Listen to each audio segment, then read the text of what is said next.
Kevin Shute. Ross McDowell. Kelly Frazier. Jennifer Byerly. Deeper Allen. Randy Madsen.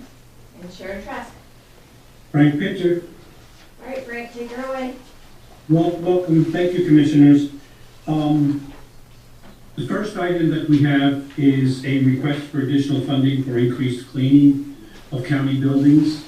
And Kelly's going to bring that forward. So yeah, what I'm looking for is to extend the daytime public area cleaner. You gave me $10,000 4 months ago at the beginning. We will exhausted that at the end of this month. So I'm looking to, what would you like me to do? Continue that? It's up to $50,000 if we do it for the year. We can do a month to month. We can do, they're willing to work with us, do whatever we want to do.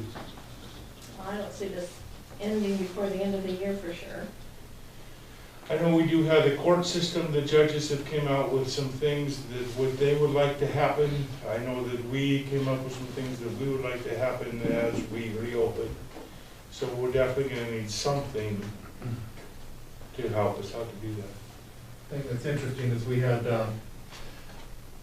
we did a lot of it when we didn't need this much. We saw that they're polishing everything, but now the public's coming. I don't see where we have an option because that's when we actually need it. Yeah, and I would say too, to just really kind of focus on the interior cleaning of surfaces that the public comes in contact with, and, you know, not necessarily like the railings outside Okay. as much. Feels like every time I come around, I see we're doing a great job cleaning those railings outside, which is fine, but it feels like it's gonna be more of an issue indoors. It's definitely going to People become can more in the congregate. courtrooms, into the commissioner chambers, into the lobby area. So yes, I will pass that along. And that 50 would cover the extra cleanings in the courtrooms. And Yes, and I do believe we could, this is under the CARES Act. So, move it forward for next week. I'll do it. All right, thank you. Okay, thank you. The next item are two offers that have been forwarded to Richard Beckman. One is on a parcel of 2169 Lake Boulevard. The offer is to purchase that parcel for $35,000. And then there is another parcel on East Hillcrest Drive, which is for $4,000. I can't see. I either can see or breathe, one of the two. Sorry, guys. I can see. Especially this one, I want to make sure. Yeah. MPD,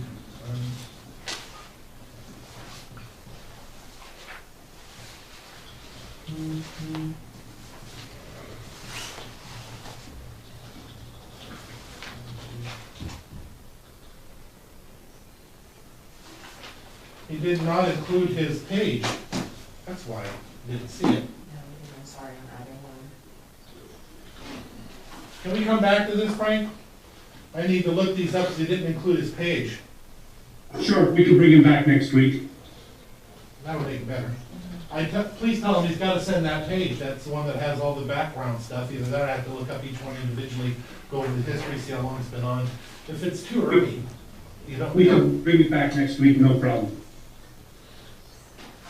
The next item is the Coronavirus Relief Fund CARES Act funding.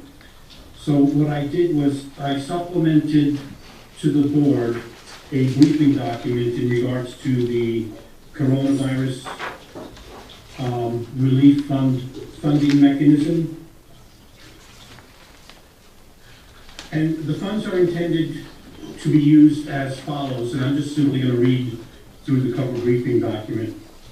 The funds need to be, are necessary expenditures incurred due to the public health emergency, are not accounted for in the current budget, cannot be used to fulfill revenue shortfalls. It can be used for construction and renovation if it meets federal section 106 review, which is state's lead certification, and follows Bacon-Davis prevailing wages.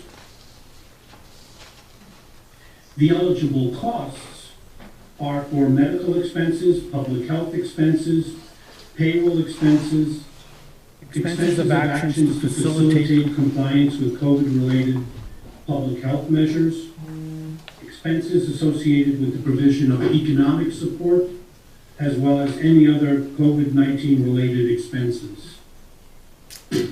There's a 5-question eligibility test. Is the expense connected to the COVID-19 emergency? Is it necessary?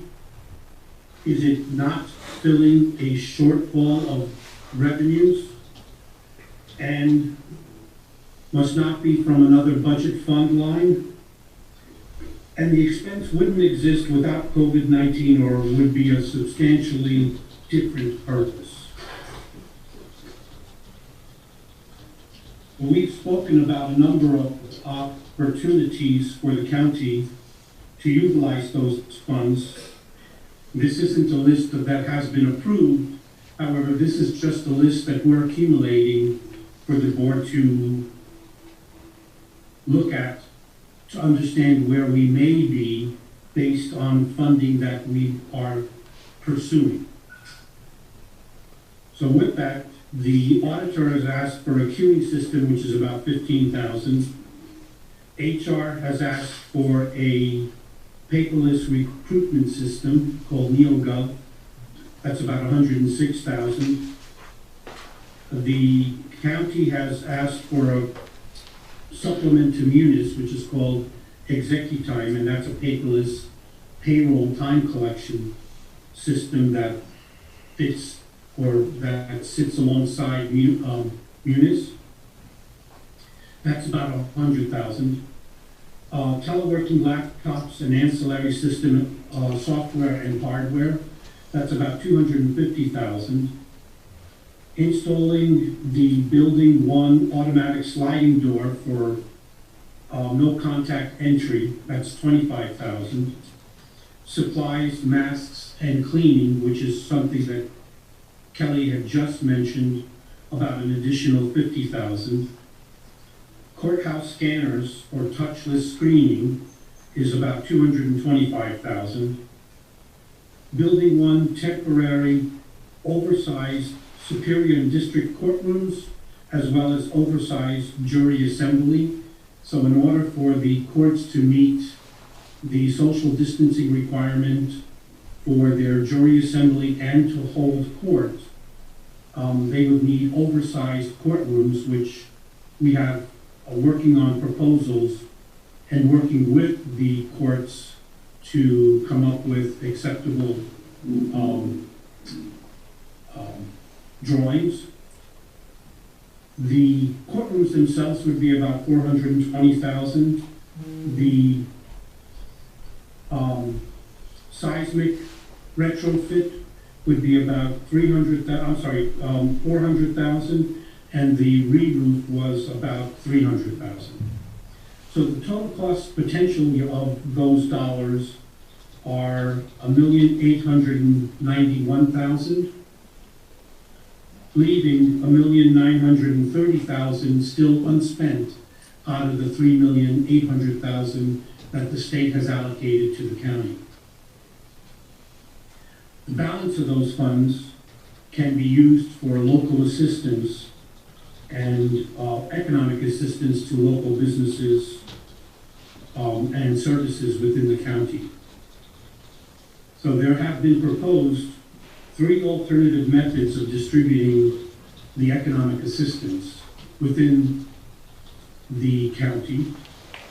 Those were: 1, allocate a certain allotment to each county district and allow the commissioner of the district to distribute funds appropriately and equitably.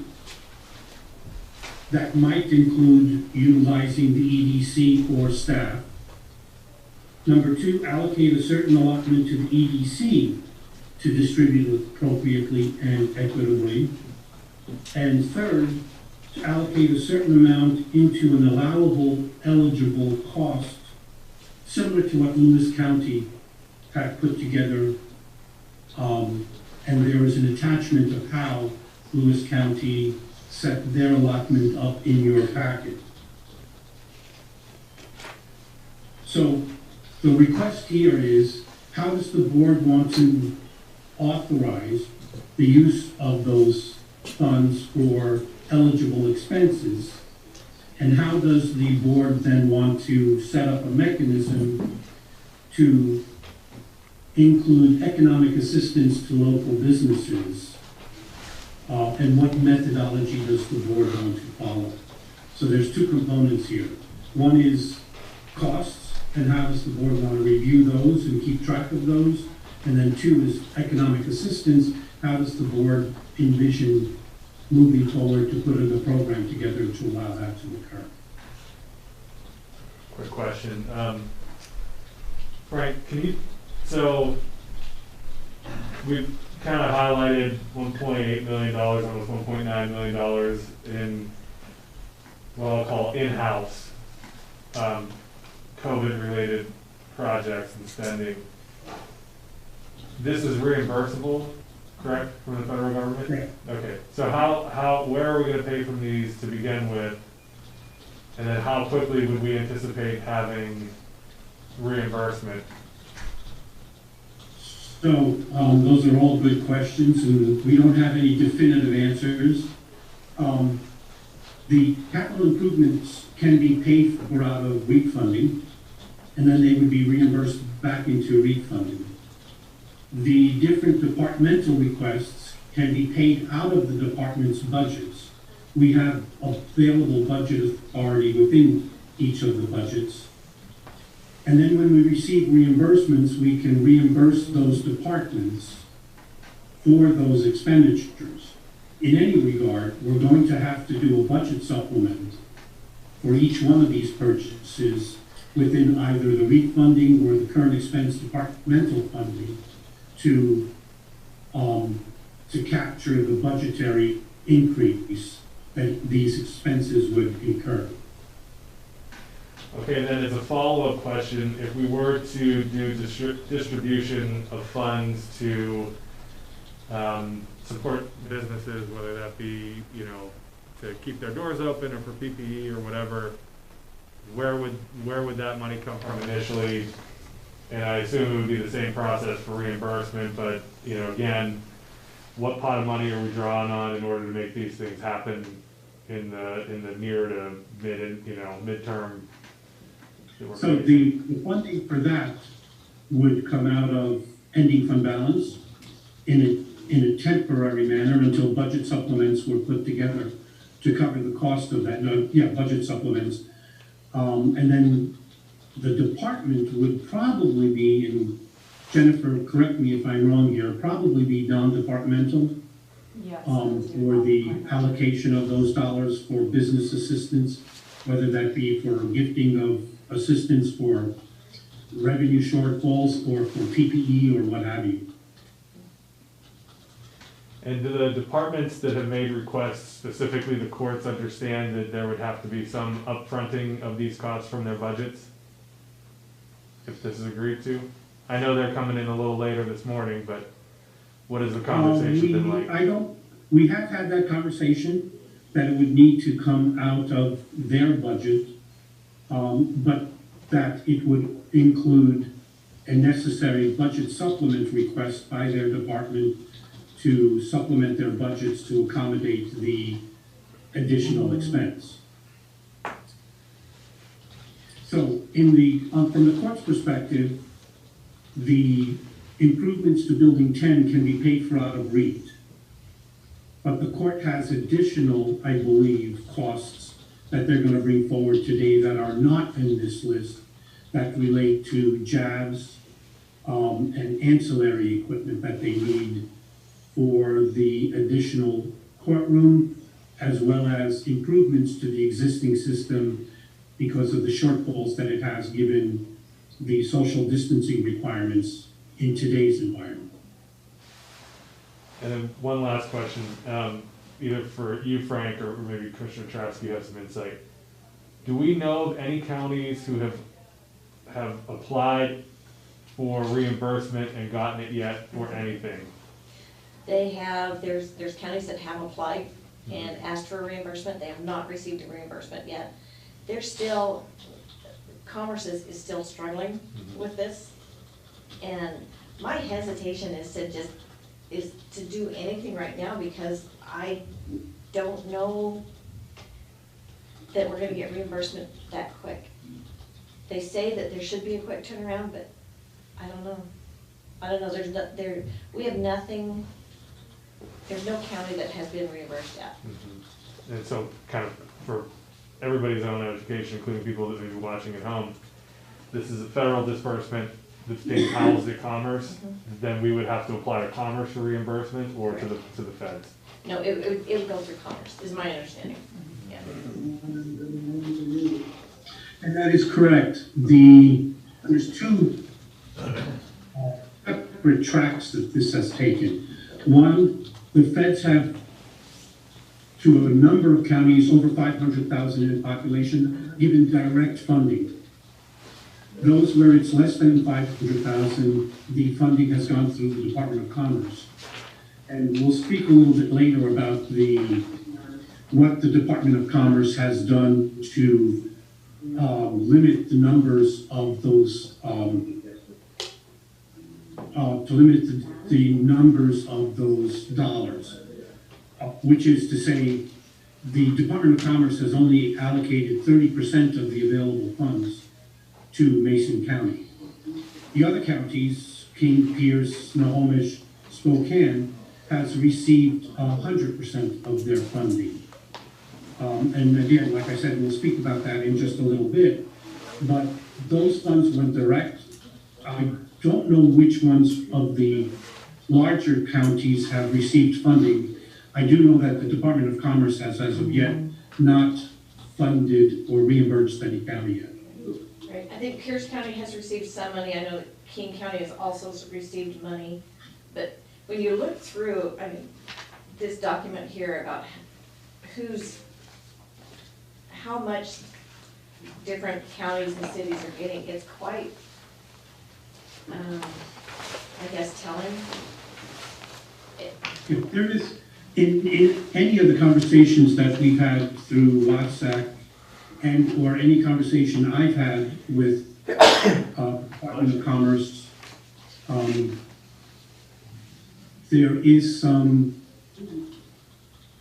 how can I put it, confusion, as Sharon put it, around what they can and can't do, and some consternation about what is required and what may not be required.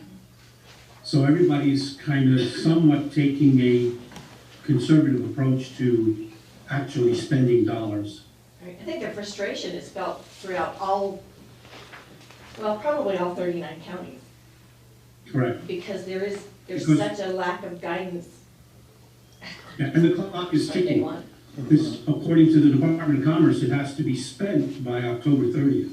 Right. October 31st, and then received by December, is that right? December 30th. Yeah. Yeah, our documentation needs to be in by November 15th. Right. Then we would be reimbursed no later than December 31st. Is there any conversation, Sharon, about being able to identify what we want to spend it on and then submitting that list for essentially pre-approval and, like disbursement first from Commerce versus having to spend it and then wait? That was brought up initially, basically asking for the money first. And then just showing the receipts. Yeah. And the answer was, yeah, that's not gonna happen. Because it would all come out in an audit anyway, right? It would, yeah. Yeah, and that was our point to them. But And- Department of Commerce has hesitated to come to our meetings when we've got them with Wasac and all the counties, I don't blame them. which is, I yeah. hesitated. Yeah. We do have Scott Merriman Yeah. with the governor's office, but there's still a lack of communication, I think, between the governor's office and, Yeah. yes, Ross, did you? Yeah, there's no actual like authorized equipment list or authorized functions. What they say is has to be reasonable, and it also has to be related, which means related to COVID. That's the only two things that are really out there. So it's and I've read through to my eyes are crossed with the CARES Act, that it's really pretty wide open for what you can use the funds for what you really need. But there are, like Sharon said, a lot of questions that go along with it that there's nobody really to ask. Right, and in so many counties, they don't have the money just to say, all right, here's Right. 1.9 million, go forth and help our businesses. So we're all in the same boat, and the boat is named frustration. The one thing that would change for Mason County is that we would, with spending these funds, or at least $750,000 worth of these funds, would make us eligible for a federal audit of the CFR 200, which we have periodically had. The threshold is $750,000, and more often than not, Mason County does not spend $750,000 worth of federal funds. But once we do spend that, and that would be obviously part of this program, then we would be eligible to be audited by the feds. Well, that's not the love about Which that. doesn't create a problem in and of itself. It's just that we have to follow CFR 200 regulations. And they'll say what? You have to have internal controls, you have to have policies and procedures around purchasing and procurement, which we do have. So it'd be okay. Yeah. Right, and you have to have Davis-Bacon Act, prevailing wages. Those are the three main criteria. Which we do.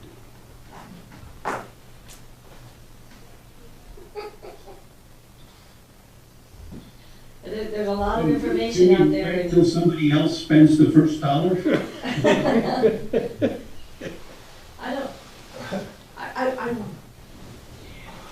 I really want to go out and help, and we have to make improvements. I mean, there's no way around we have to have those courtrooms. And so I know that And the issue there, if I can, the issue there is that it has to be oversized. right. Which means that we may need it for some period of time, even beyond the December 31st threshold. And that's one of the criteria that the spending requires. In order to be reimbursed, you have to keep the asset at least until December 31st, 2020. If you only use it for a short period of time, then only a percentage of the expenditure would be covered. Right. I don't see this going, I mean, I see this extending past December 31st because of the social distancing. There's no vaccine yet. There's so much unknown about this virus, and so I know it's going to go way past December. I do have an email into Tony Hansen and Eric Johnson from Wausau. Tony Hansen is with Commerce, asking about the assets and if the entire asset cost may be covered, even if the life extends past the December 31st or December 30th. I know that it's kind of answered in a roundabout way in the coronavirus paperwork, but not super clearly, so I wanted to get that in there. Still a little vague. Yeah, to make sure if we do spend, hundreds of thousands of dollars in assets, that the entire cost can be used with the coronavirus funds. Commissioners, I definitely am under the belief that we should be spending this money.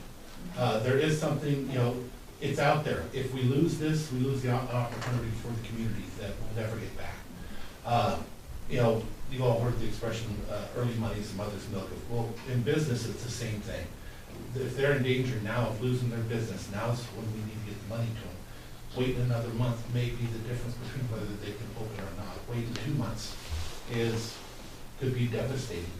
So I want to point out time is absolutely most important, there's always a risk in everything we do. You know, financially, we've got an ending fund balance of 13 million. Even with everything that's going on, if something bad was happening, got extended for a while, that doesn't affect us too much on the long run, as long as we get that money. And if we didn't believe we would get the money, then we wouldn't be doing this at all. I believe we are getting the money. It may be slower in coming back, but we have the ending fund balance, more than the ending fund balance.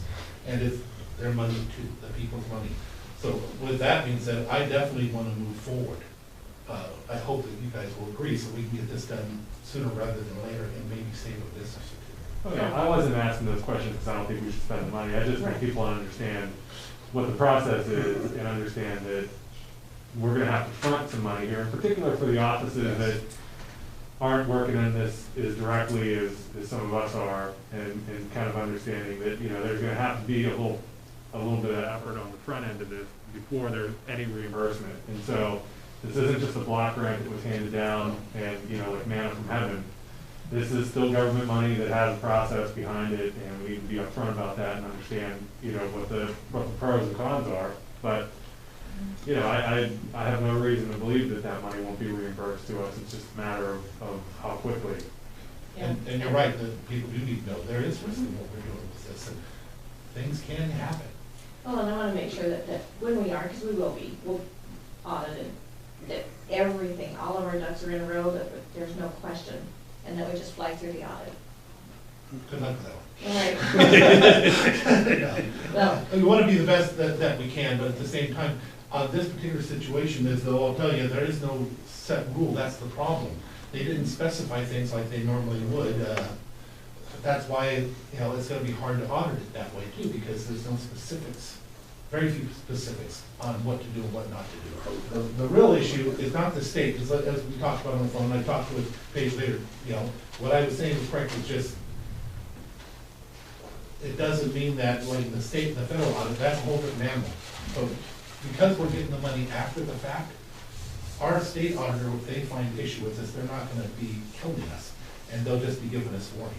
And that's something you and I have discussed, and you have discussed later with them as well. And please keep, and remember that the way the Department of Commerce has set up their timeline, all of these funds should be received back to the county in 2020. So it shouldn't impact 2021 budgets as far as these funds are available. Well, I wish I could say that, because the problem is, though, if something comes in December of 2020, we probably won't get the reimbursement until 2021. No, the way they set it up, so we have to spend the money by October 31st. Yeah. right. We have to request for the reimbursement on November 15th. By November. So they have 6 weeks to repay us before December 31st. And if they don't, Goes in the- you know, you're not about the state following a guideline. They expect us to follow it, but when have you seen them actually follow that guideline? Correct. So there is still a risk that it could affect us a little bit.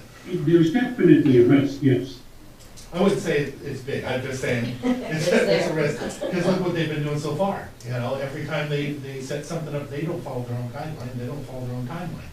This money, we should have had the guidelines to do this a month ago. Or guidelines are vague and then they change them. Yeah, which has been part of the problem. We were told that at tomorrow's WASAC meeting, they were going to come with some guidelines for us. So we'll see if that happens, but if they're looking for answers. So can we talk about the different styles of doing it? Okay. Would you mind? Just real quick, just for clarity, so in my mind, I'm separating the 1.89 million for internal things from everything else, so, and then this is a separate, So the this is a 1.9. separate animal. Absolutely, same with me. Okay. Okay. You have anything you want to add on it first, or? So let's just briefly go through them again. Allocate a certain allotment to each county district and allow the commissioner of the district to distribute funds appropriately and equitably. And there you might want to use the EDC and maybe a staff member to assist each of the commissioners. Next one was to allocate a certain allotment to the EDC along to distribute and appropriately and equitably, as well as the third mechanism, which would be similar to Lewis County, which is to allocate a certain allotment to eligible costs, and then set up a mechanism within those costs to distribute and/or spend those dollars. And that would be an allocation mechanism similar to the Lewis County example that that was forwarded to us. So if I may, the first one's kind of what I was requesting, but it's different than what I had asked for. But I think it's based on mine, right? Correct. Okay. What I basically was hoping that we could look at doing is, currently right now, things are moving pretty slow on how things are going out there. We have all these different compartmentalized groups that we're going through, and it just takes so long to get the money out. Plus, they don't have the intimate knowledge that we do. It was never the idea that the commissioner allocate. The idea is that you get together with the EDC. That's why I sent you guys that list the last time from the EDC. The EDC went through, and I should have had them send it again. What that is those are the ones that did not get funded, which they already did all the work on, that didn't fit this criteria or that criteria. As commissioners, we know our districts better than anybody. We know which ones may be asking for money when they flat don't need it. We know that there are other ones out there that do need money. Then in meeting with the EDC and having the EDC be part of that, the EDC has, I don't know if you've talked to anything, they have a lot of opinions on some of the stuff and the monies that they're being asked for and stuff like that. It's the idea that you bring those together with a staff member, a member of the EDC, and the commissioner for each district, because you allocate, in my hope, you allocate each district a portion. Then with that, they sit down and discuss it and make the decisions on how much. It may be more, maybe it would be more. I would still hope that in the beginning it would still be limited to maybe 10,000 in the beginning because there's only so many funds. But that's why I actually had a couple phases on how I was hoping to do it. If we were to do it that way and we were to allocate, we'll say 300,000 per commissioner district, I would like to see it done in a phase. The first 100,000 would be the first phase, to make sure everything works the way it's supposed to, and the money gets allocated how it's supposed to, and that we don't have as great a risk as you do with the full 300,000 blowing out in the beginning. Now, with that again being said, I would like to see 100,000 the first time, based on the stuff they already have put out there, because you have a lot in your districts right now, enough to cover that first 100,000. And then anything that was agreed upon for amount between us would also still have to come back to the commission for a final vote to pay it out. That's the way it should always be. It always has to come back to the people again before any decision is made. So I'd like to see it in a round of 100 the first time based on that, and then going out for a second round with different priorities that we may view as beneficial to keep these businesses open. This would also give us an opportunity to call and see how they're doing or what's happening with them if they need us. There are a few I'd like kept separate if we were to do this. For example, in Commissioner District, in your district, you have several in there that are countywide. They shouldn't be part of yours. You know, I'll give an example. I-501 and the newspaper. Those could be funded, but those should be funded out of the fund itself, not out of the allocated for that district, because that's something that's taken care of for everybody, in the county. That's just my opinion. So basically, you're looking at 25 grants. I know 3 different media outlets. You have iFiber, let's get even more iFiber. You have the Journal, and you have Mason Web TV, which I think would be at a lower rate, just my opinion. I see, because they asked for 10, 10, and 5. But that should be separate. That should not come out of the initial 300,000 or 100 grand for the first round of it. But again, the commissioners would be able to say, hey, I know this one's open, I know that one's moving. Like I said, I know for sure I have one that's, I can't even get food out of for 2 hours. They're so packed and so booked. It's that internal knowledge for your district that makes the difference. And it gives you the ability to reach out and find out more about your district and where you see a weakness. So that's how I've seen mine. It wasn't exactly how it was written here. It's quite a bit different. But it was the idea of the commission separating it out, 3 different ones, 2 different phases. You bring in the EDC and a staff member, and then it comes back before the commission for a final vote before any cash gets put out there to make sure that it's all done open. I'm looking at the list. Okay. Well, I know I would like to have some money go to, like crossroads so that they can help people with their rent utilities. And that was something that was also available to be funded through them too. Yeah, and that's the thing, is the one that they had to use, they couldn't give it to nonprofits. So we can, especially in phase 2. You know, it'd be wise for us to look at the applications that are already out there now, because it's documented, it's real, you know, instead of us just saying to give them to one, have them apply, so that we have those documents to make those decisions. And especially when you have the EDC and stuff like that, they're gonna be able to help us weigh those. The EDC has first-hand knowledge. Well- They've been doing a great job.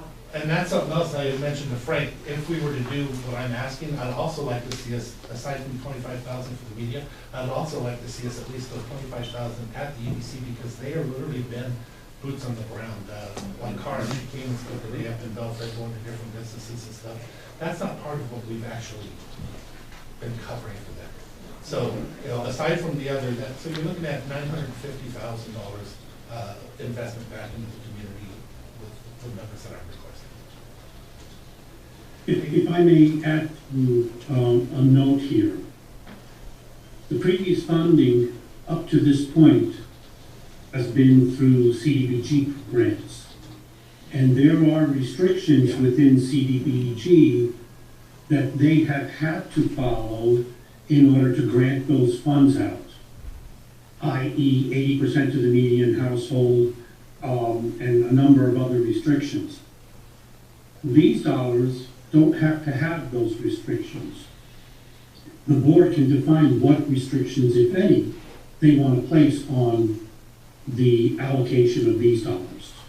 But we still have to keep those parameters, though, that it fits within the grant. It still has to be economic Correct. viability because of COVID, stuff like that. COVID-related expenditure. Now, homeless and stuff like that Economic impact. for Turning Point, in my world, they are considered homeless until they get in there at times, so they have absolutely nothing. I think that applies, but I'm just saying, we gotta still make sure it fits. You can't just. So a couple of things.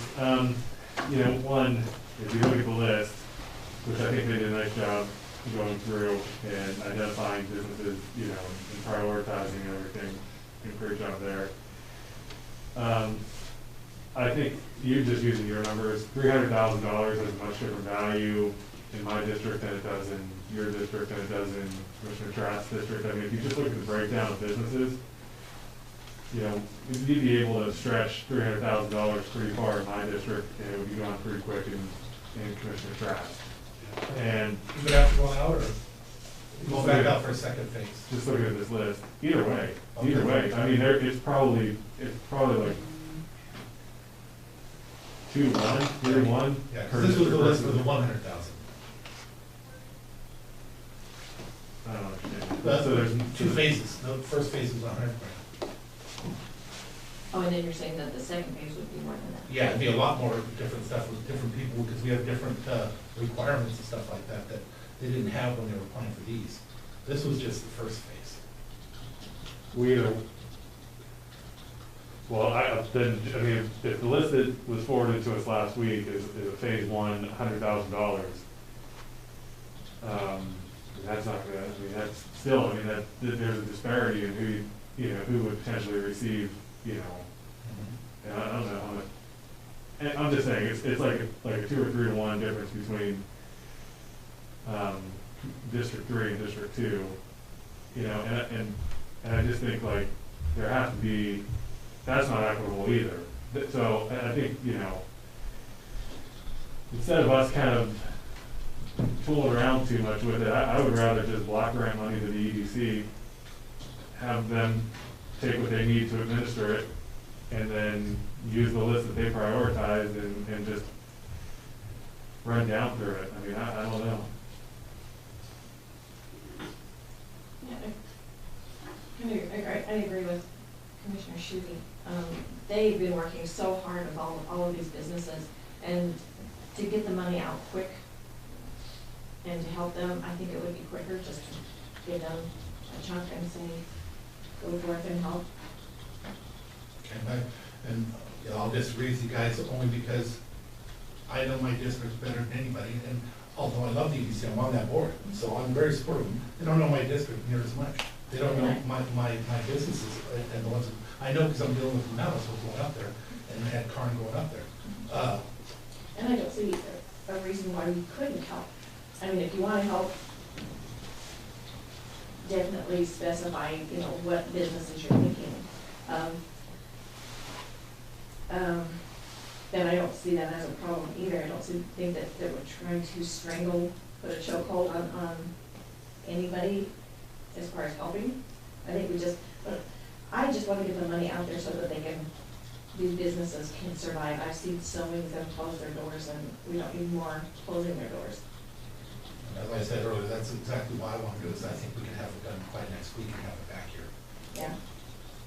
So, and I think that early money is the huge part. And anything that we wait to get this done. Yeah, I wish we could have helped more sooner.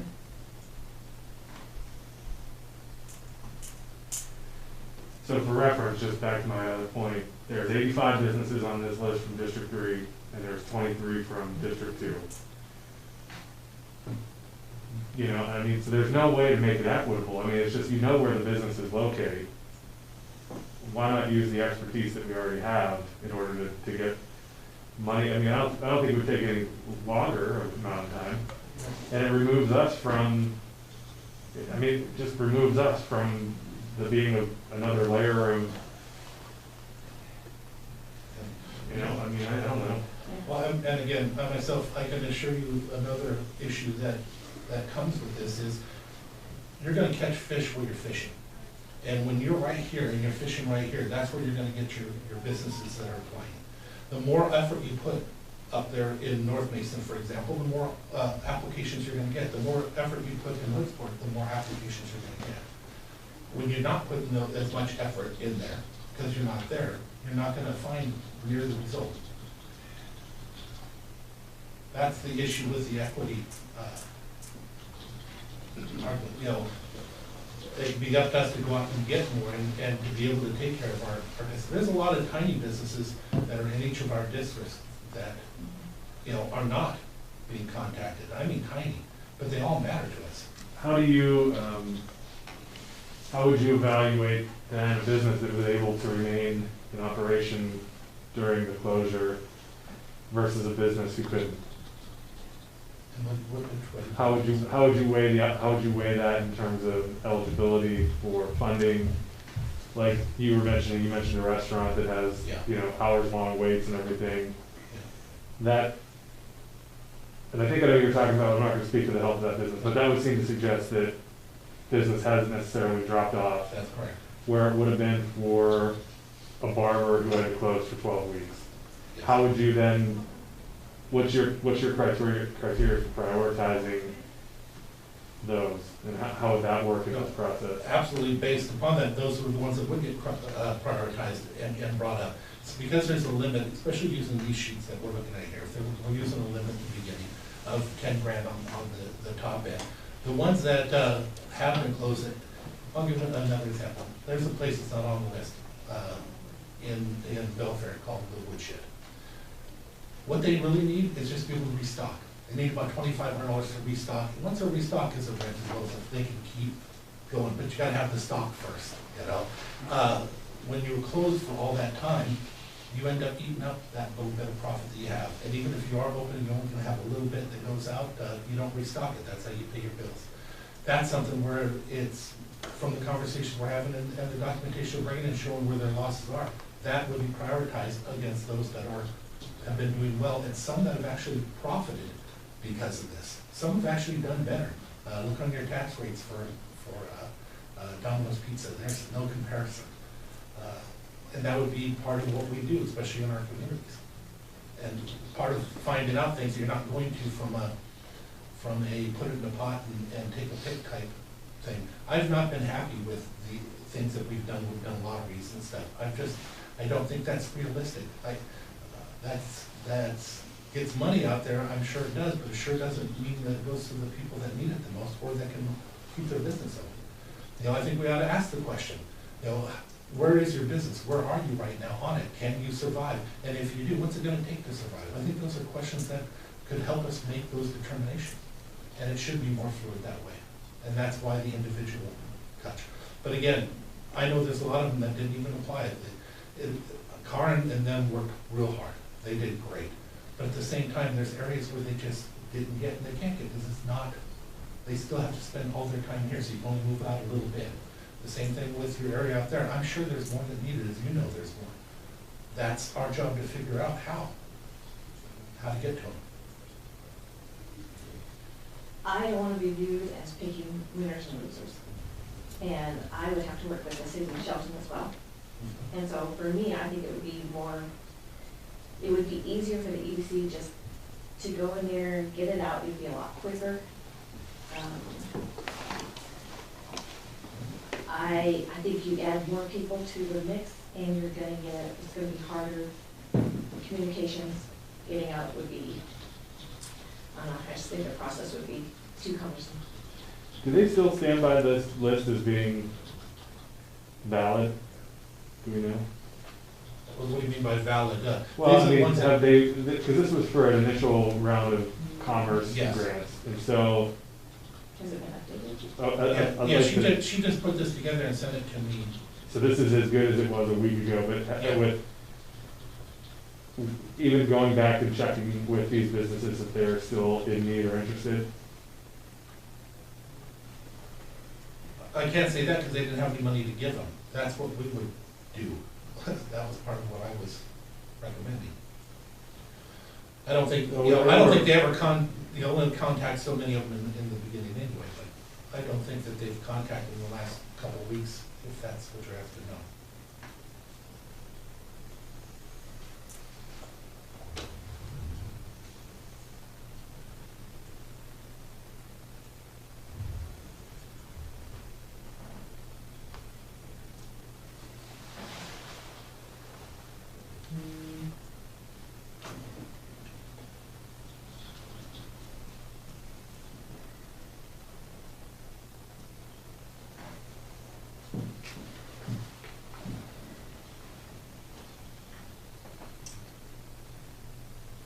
Well,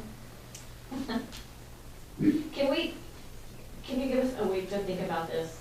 I mean, because I was just gonna suggest, if the board would like some more time to develop their thoughts and put, I can put this back on for next week and bring it forward one more time and work with each of the commissioners to maybe come up with a more detailed outline. I would rather give up on my idea than wait another week. These businesses need this. One of the reasons why I wanted to do it the way I was talking, because of the speed, it'd be a lot faster than you turn over to an organization, and we'd have $100 grand that we can get out there quickly. So I would rather give up what I'm fighting for than have that money not get out there as soon as possible. I like what you're fighting for. And definitely want to help the businesses in my district. But I just think that it would be quicker if the EDC just, the EDC and the chambers, they could work together. I would prefer if we do anything, I prefer if it goes to the EDCs. But, yeah. Oh, I wasn't saying split the money. No, but I mean, the EDC and the chambers, I don't see that as working as much. I'm not as much a fan as sitting on these committees. It's not effective. Well, I don't know that, in my mind at least, that we need to have another committee. I think if we all think that this is a good list, just direct the money to the businesses on this list. Except for we don't know that it's a good list because it hasn't been updated, as you said. I would still want somebody to contact and make sure that they do still need it, and they're still on that stuff. None of them, the problem that you do have with that list is none of them have been taken off that should be. And that's why having the EDC and having the personal aspect, the EDC will tell you there's a whole bunch of them that shouldn't be there. I know because they didn't have that conversation with Can you me. use some examples of? No, because that's, I don't want to bash But them. I mean, are you thinking of the ones that have been listed here as not eligible for commerce? No. Okay. Though some of those they would love to see. Okay, get gotcha, there. okay. That's why I said the speed aspect of it. If it was visible, I would have gone that route. But there's a lot of them on there, and I know some in each of the districts that need to be considered, and they know it. A lot of the EDC know a lot of them, but they don't know all of them, that's for sure. But they also know some that are really hurting, and if they got the money immediately, could maybe save that business. So I don't see that it would be a problem for you or for any of us to contact the EDC and give our, you know, who we would like to see prioritized, or give them a little insight. So I think we could work this together. I mean, get the both ideas out there and have them work with it, but there's no reason you can't contact the EDC, I don't think. Again, maybe so, but if when you just contact EDC, that's not the same as actually You getting can always this. contact the business and then contact the EDC. But what are you contacting on this? I don't understand, because we don't know, because there are our opinions on What would you contact each other? what, If we went and we were bringing, if we were giving business, if we were making recommendations ourselves to what businesses got what would you be doing? yeah, I we'd mean, be how- sit in the same room with the EDC, going over and making a decision at the end to bring forward to the commission for a vote. But based on what? On the information they have, the information I have, and further conversations. with So the- how, with- so how, with the again, businesses. like how is that different than you facilitating a meeting between a business and the EDC for the purposes of this process? Facilitate, I can facilitate the meetings, that's not a problem. But you want to guide the money. I want us to have a say in it, and I want it to come back to the commission for a vote, right here, the next week. Okay, well, maybe, why don't we do this? Why don't we have the EDC vet their list again and come up with a sample size of businesses that they think are in most need, attach a dollar number to it. You know, maybe we set that baseline as $10,000 a business and tell them to come back with their 30 businesses that, in the next week, that they think are in most need based on that information, and then we vote on that as a first round of disbursement.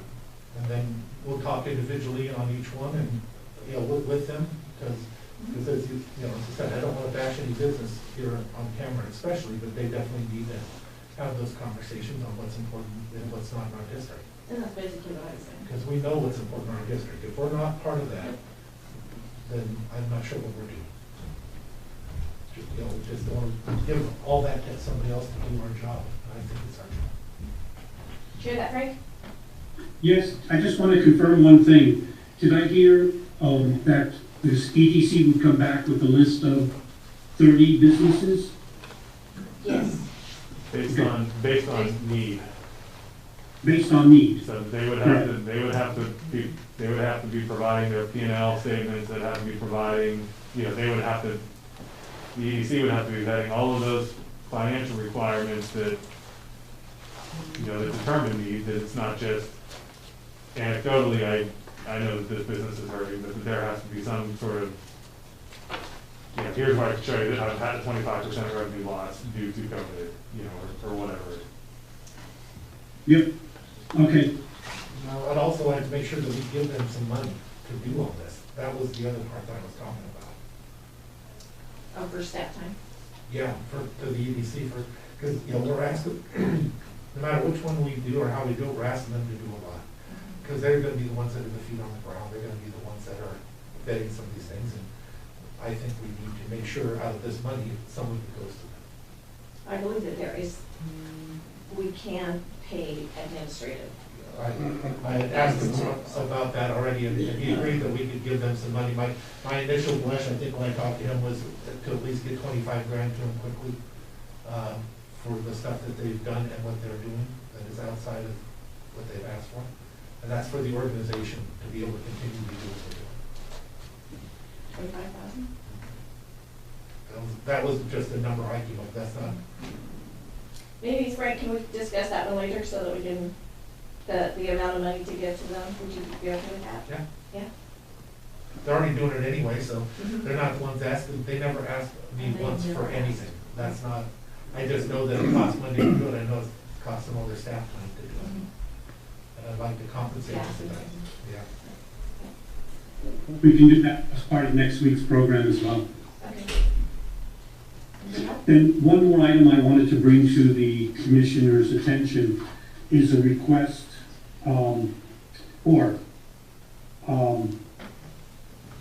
as mentioned previously, the Department of Commerce only distributed 30% of the funds that were allocated by the federal government.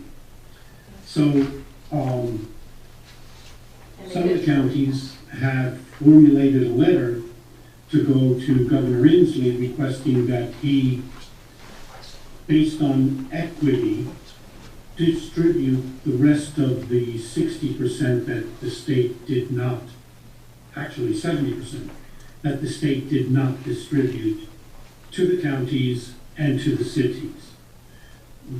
The city has asked or has offered to assist and or participate with the county in drafting that letter and supporting the request to go to the governor. There's the clock. You're 2 minutes early. Yeah. So the question is does the county want to draft a letter that we can bring forward next week to go to Governor Inslee requesting that he fully fund what was allocated to the state, to each of the counties and the cities? How about we throw something on the agenda for tomorrow, allow the chair to sign that and just get it off ASAP? I'm good with that. I'm good I with can that. do that. I'll circulate a draft of the document today and then we'll put it on for tomorrow. That works. Yep, sounds good. Oh, he's got a draft over there. No, I have one more thing that I don't know if Frank has it or not. Frankie has one more Oh, yeah. thing over there.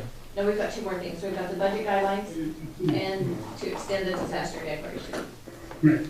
We have the next item is the budgetary guidelines.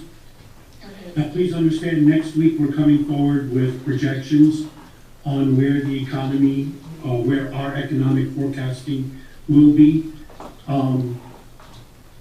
One of the difficulties that we're going to face is trying to figure out where the state budget will change, because the state is currently, as of last week, projecting about a $7 billion revenue loss in the next 2 years. So obviously, they're going to potentially reduce some revenue back to the county, whether it be in PILT payments or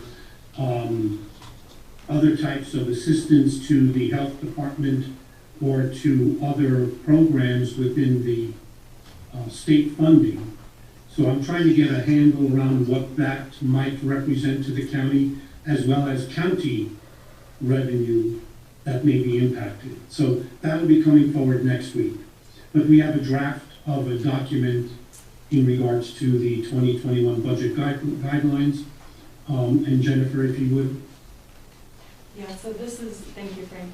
So this is the same draft that was submitted on June 1st.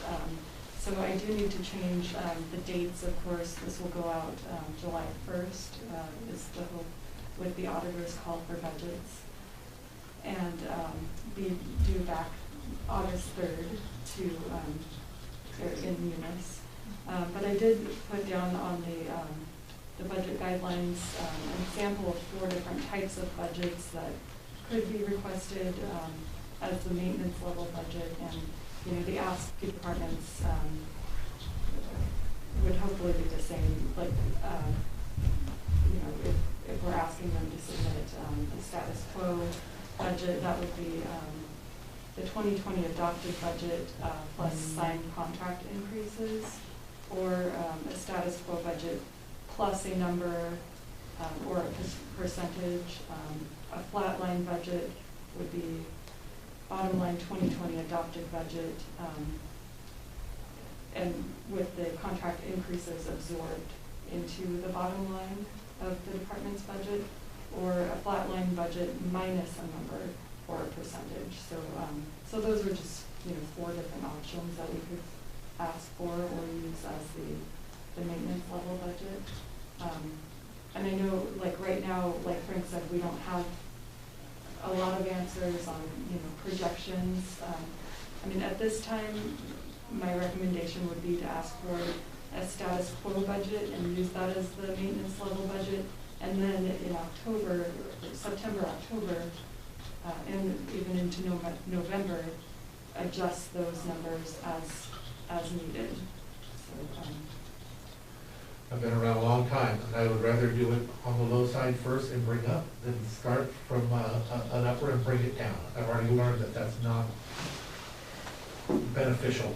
I personally would rather see us do what, you gave it a name last time, Frank, what was it? The status quo of minus? Flatline budget. I would rather see us do a flatline budget, and I hope that we settle at the end of the year on a status quo budget, otherwise flatline, that also has all the increases.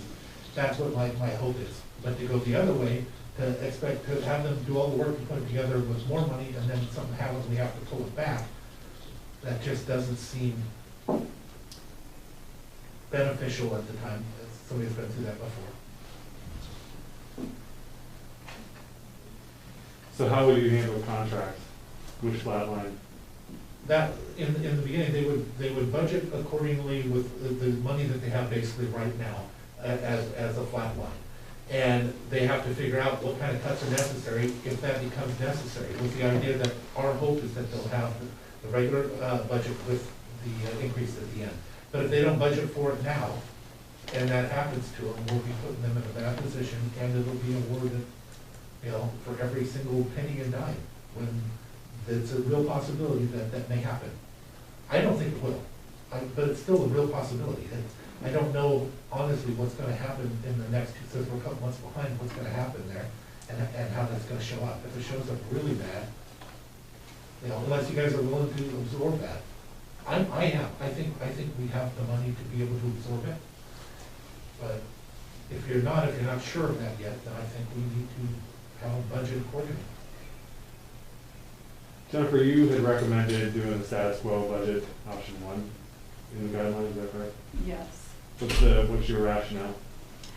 So my rationale is that our cash balance is high. I think that we can use some of that reserve to help us get through this recession that hopefully we're at the end of. None of us really know. That's not a very conservative approach, but if we do the flatline budget,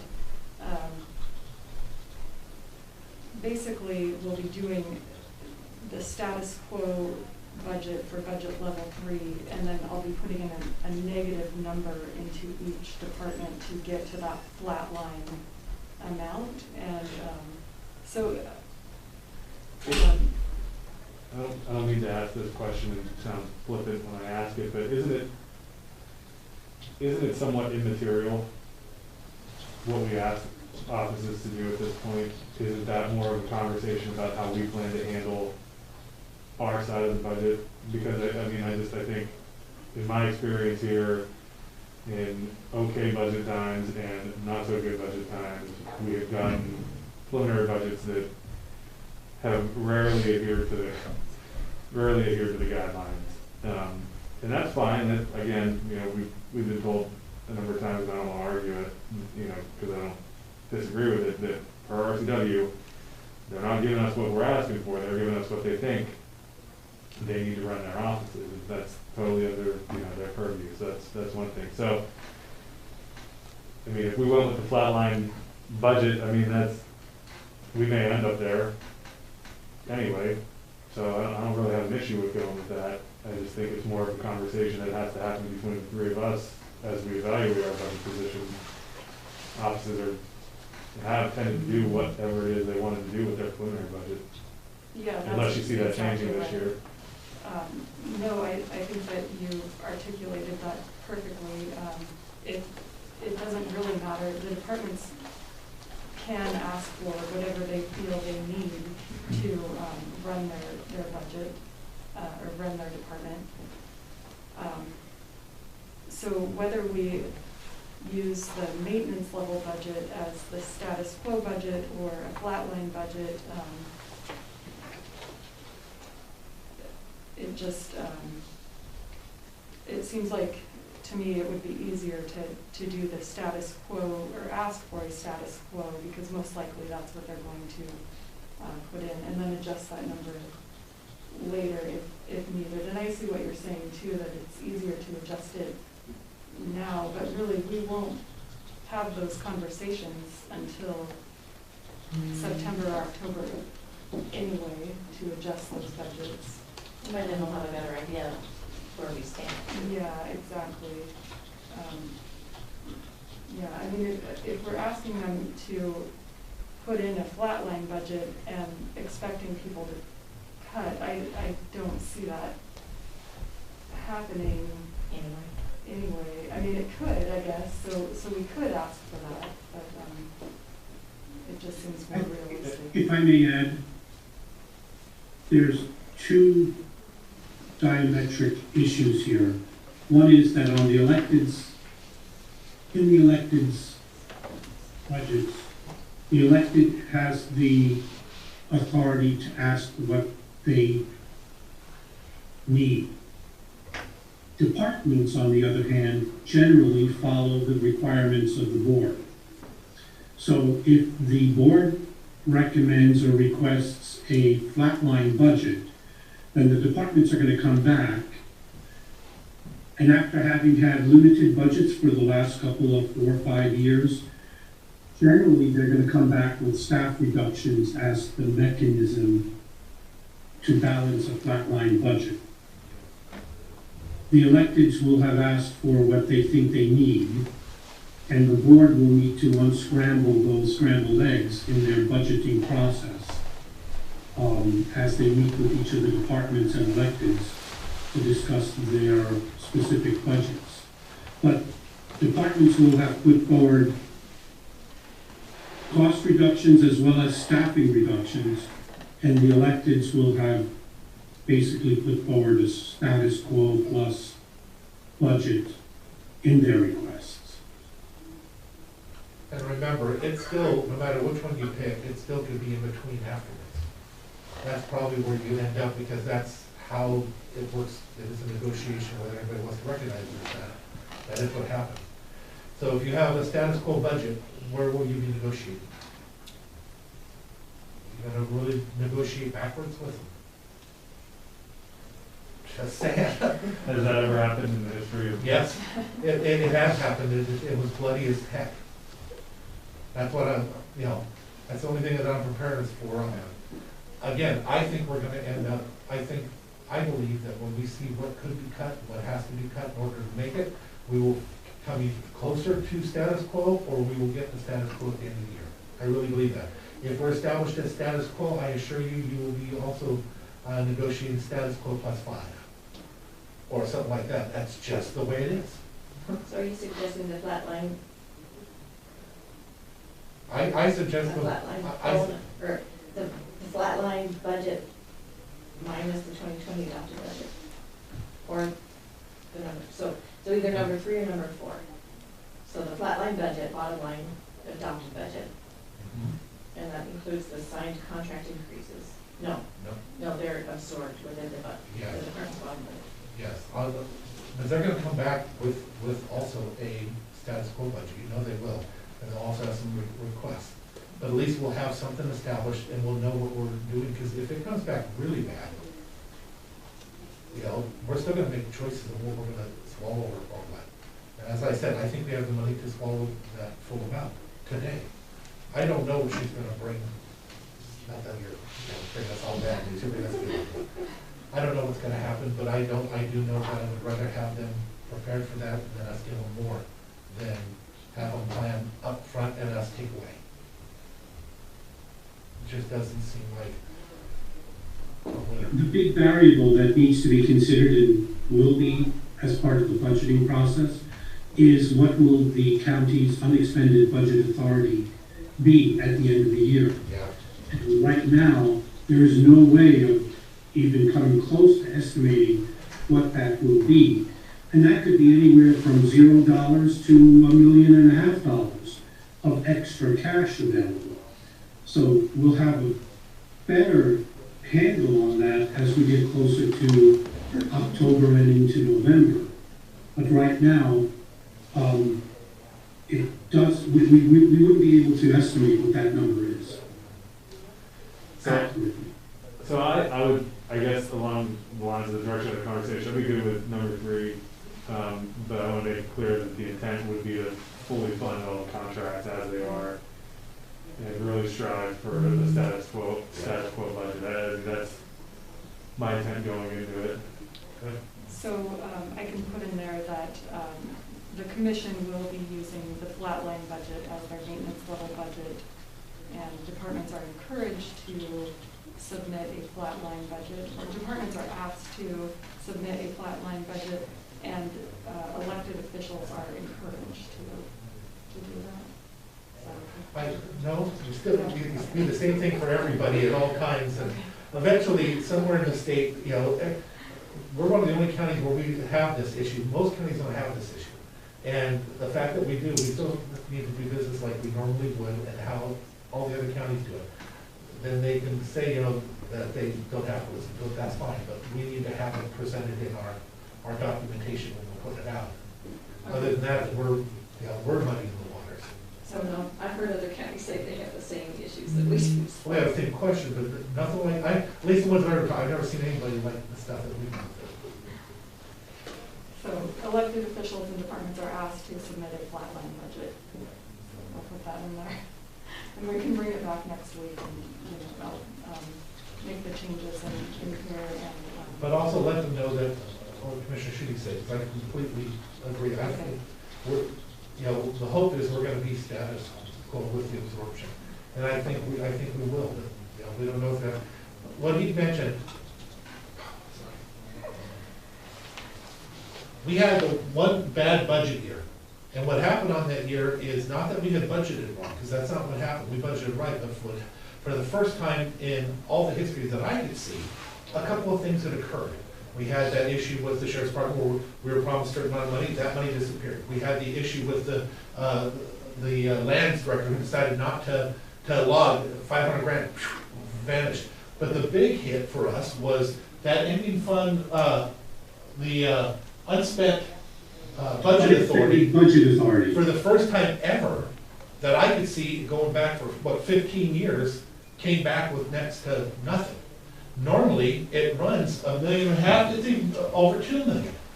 But when that disappears, about $1.5 million. So now with all this being said, so we have this situation where we're talking about the budget for the county and what's coming in. The real fear is, with me, is not what's coming in. The reason why I'm saying that is we're gonna take a little bit of a hit. The big question is how much of a hit on top of it. So I think we'll be taking maybe $1 million hit. But if you take $1.5 million hit that we don't see coming, that becomes $2.5 million or worse. That's my fear. So that's why, I'm thinking the way I am, just so you know, just to share that with you. I think we're gonna be fine. And we no longer have the 13th month. That was the biggest thing, was the 13th month that killed us. We don't have that, so I think we're gonna be fine, but can it happen again? I don't know, it couldn't happen the first time, but it did, didn't it? It could always happen. Yeah. They have the authority to spend those dollars. What did we lose, 3.5% that 1 year off of the total budget? Right. Yeah, that's a huge hit for the total budget when a lot of it's grants. And you can't, when you have to do a cut, 3.5% cut becomes a 17% cut. When you take away that you can't cut from the grants. And that's what I don't want to see happen. So that's why this other budget. Okay, so we will ask for the flat line and just say that our intent is to hopefully come to a status quo budget at the end. Okay. And then, I don't know whether you want to add on the last page of instructions. The countywide trainings will be provided by the budget manager. Do you want to just add in there that there is a Zoom option, Okay. Just so that people don't feel like they have to come, but they should attend even if they're just on Zoom. I'm the only one that wish I bought Zoom stock now. Right?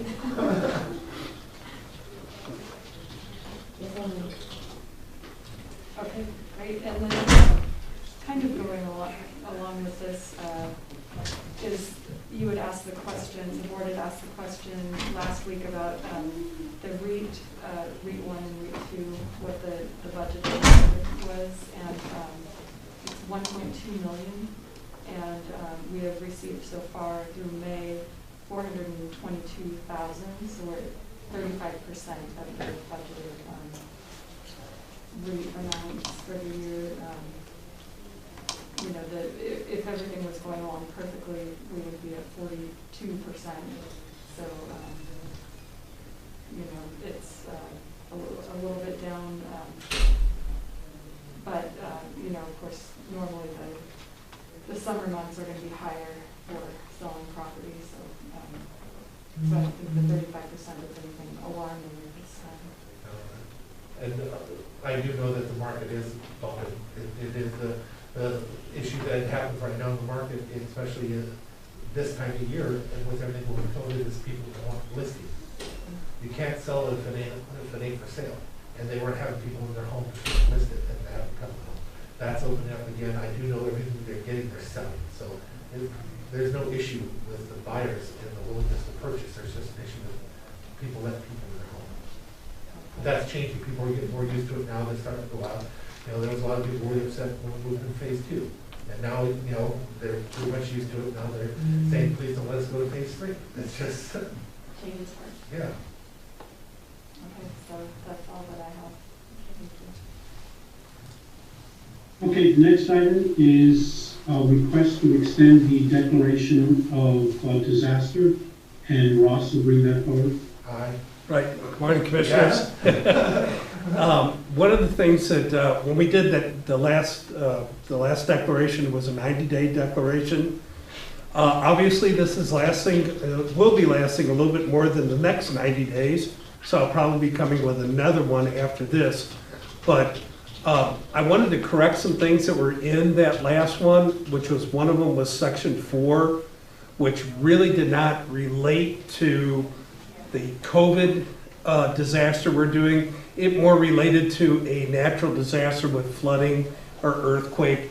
So I'm asking for the removal of section 4, which states such authorized shall include unannounced entry and access into or about private property where such entry or access shall not be violate those constitutional privacy and property rights under an emergency declaration. We do not need that, and I'd like to take that out of this. And I would also ask for an additional 90 days for to continue with the disaster declaration.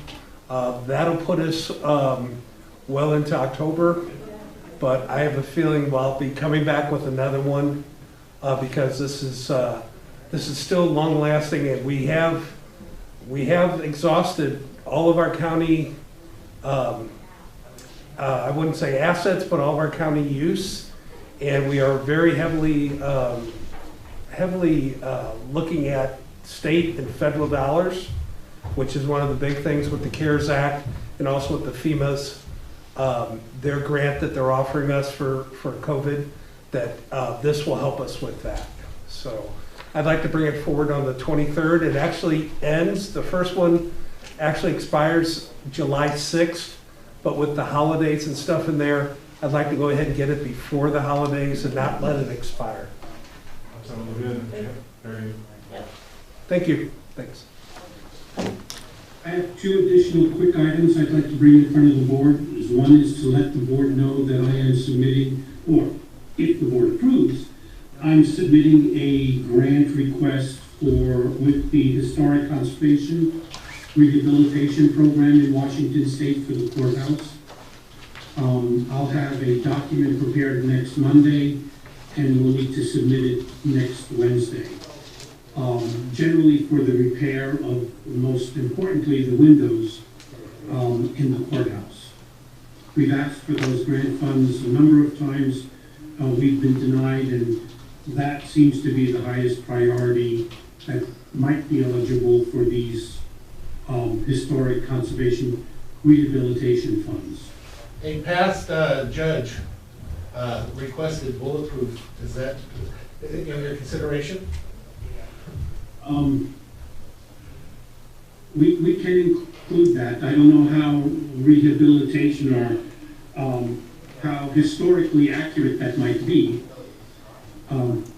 Yeah, we can include that. Well, there was also the film, you know, in all seriousness, now that I'm thinking about it, I meant it as a joke originally, but there's still there's also that film that you could get, that wouldn't, Yeah.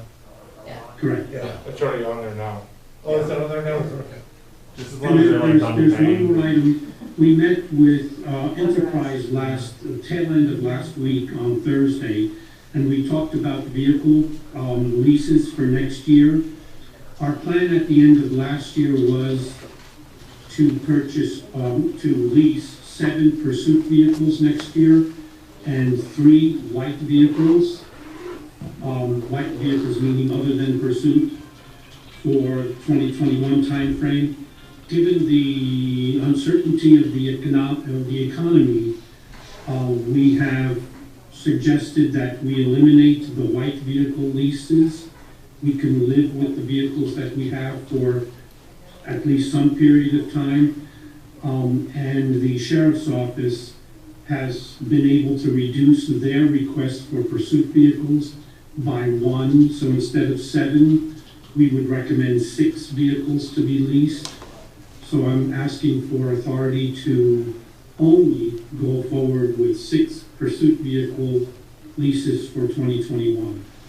And Enterprise is good with that equation, because they had to have a certain amount. If you remember, because we took the risk and we are paying for the upfit cost out of pocket, to them it doesn't matter whether it's a pursuit vehicle or a white fleet vehicle. Oh. So that equation is completely gone. Okay, good. I didn't catch that before. Yeah, I'm okay with that. Can we get a spreadsheet of what we were intending to replace, what the status of the vehicles are that we're replacing, and what those look like at a reduced number, like what's still gonna be left in the fleet, and the justification for why we're not replacing those, other than the economics. And we talked about that on Thursday, and we will be bringing a document forward from Enterprise with an update to the commission of where we are and what we have coming and when. The difficulty has been timing, because there was such a delay in getting the production facilities back online.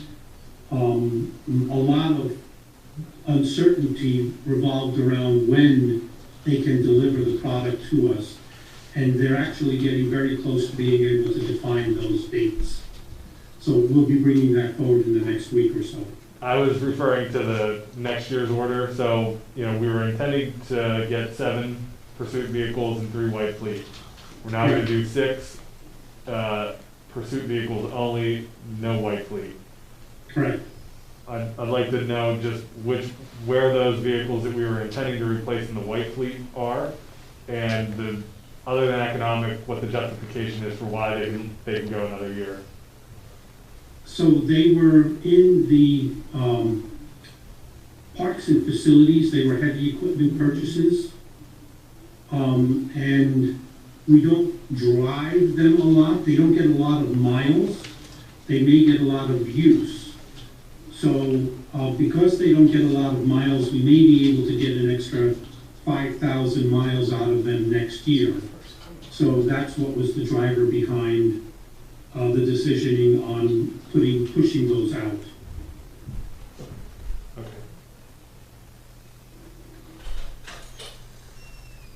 Sounds good. And that's all we had.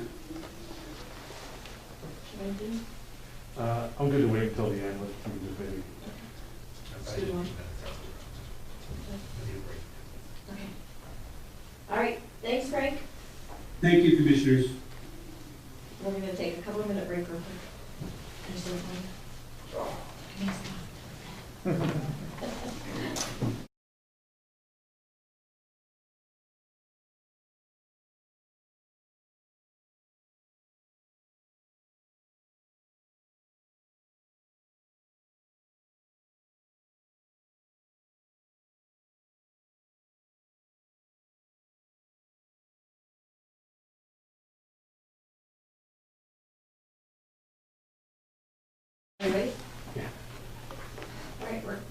back into our briefing. This will be a briefing by Superior Court. We'll go around the room quickly for introductions. Kevin Judy? Dave Windom. Jim Madsen. Randy Douglas? And Sharon Trask and Judge Goodell on the phone, right? That is correct, thank you. All right, take her away, Judge. Well, good morning, everybody, and thank you for this opportunity to present to you by phone today. What we are looking to do today is to discuss where we are with regard to what we consider our COVID items of funding that we are either spending or planning to spend. Money that we're planning on spending and spending that we are going to be seeking COVID reimbursement in the future on. And then also I want to talk a little bit about the possibility of using Building 10.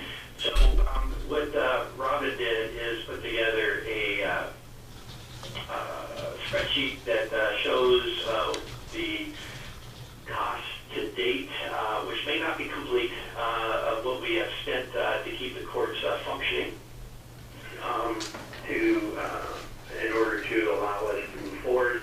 We also have expected future estimated costs. You can tell that there's a significant amount of money in the future estimated costs. I want to explain what the courts have been doing. Since the COVID outbreak, the effect on the courts has been profound, as you can imagine, that it has been throughout our county. Beginning in March, the court was pretty well shut down for a period of time, except for emergency type matters, and of course the eminent matters dealing with the criminal justice system. IT worked really well with the courts, developed the process that we could do our hearings primarily by the Zoom video platform. And then we found that we were able in late April to begin doing virtual courts and covering all of our dockets. There's certainly some exceptions and some things we cannot do.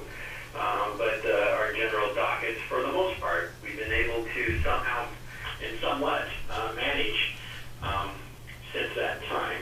These are all, again, being operated through the Zoom platform. As time has progressed, we have also been able to bring in for live appearances for certain types of cases in a very limited manner, primarily in the criminal justice world, where we need to have the defendant there in person. We were fortunate in that we had already established a video feed from the jail, which has worked really well to deal with appearances by those who are in custody for our hearings. And then we've been able to utilize the Zoom system to also have that present or appear on our for other parties who are involved in the case. So what we are looking to is, I should probably step back a moment. Our Supreme Court has pretty much guided us in our approach, has allowed us to proceed, and as long as our hearings are what they consider appropriate, and we've been able to do that to a limited extent. But they also recognize that we need to move forward on our jury trials. Jury trials have been suspended until July 6th, the week of July 6th. And then at that time, they're looking to us to be able to come up with a way that we can have jury trials and still meet the requirements of the CDC guidelines to distancing and those kinds of things. As you can imagine, our criminal justice system and our justice system totally, generally I suppose, does not account for much social distancing.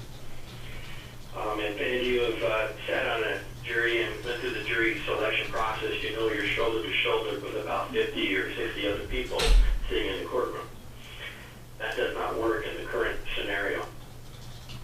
We've been able to come up with a process where we can do a jury trial in our main courtroom. utilizing the main courtroom as the primary courtroom. And then courtroom 204, which is right across the hallway, the courtroom that you authorized, and we appreciated being able to renovate just before we had to close it down, which is functioning.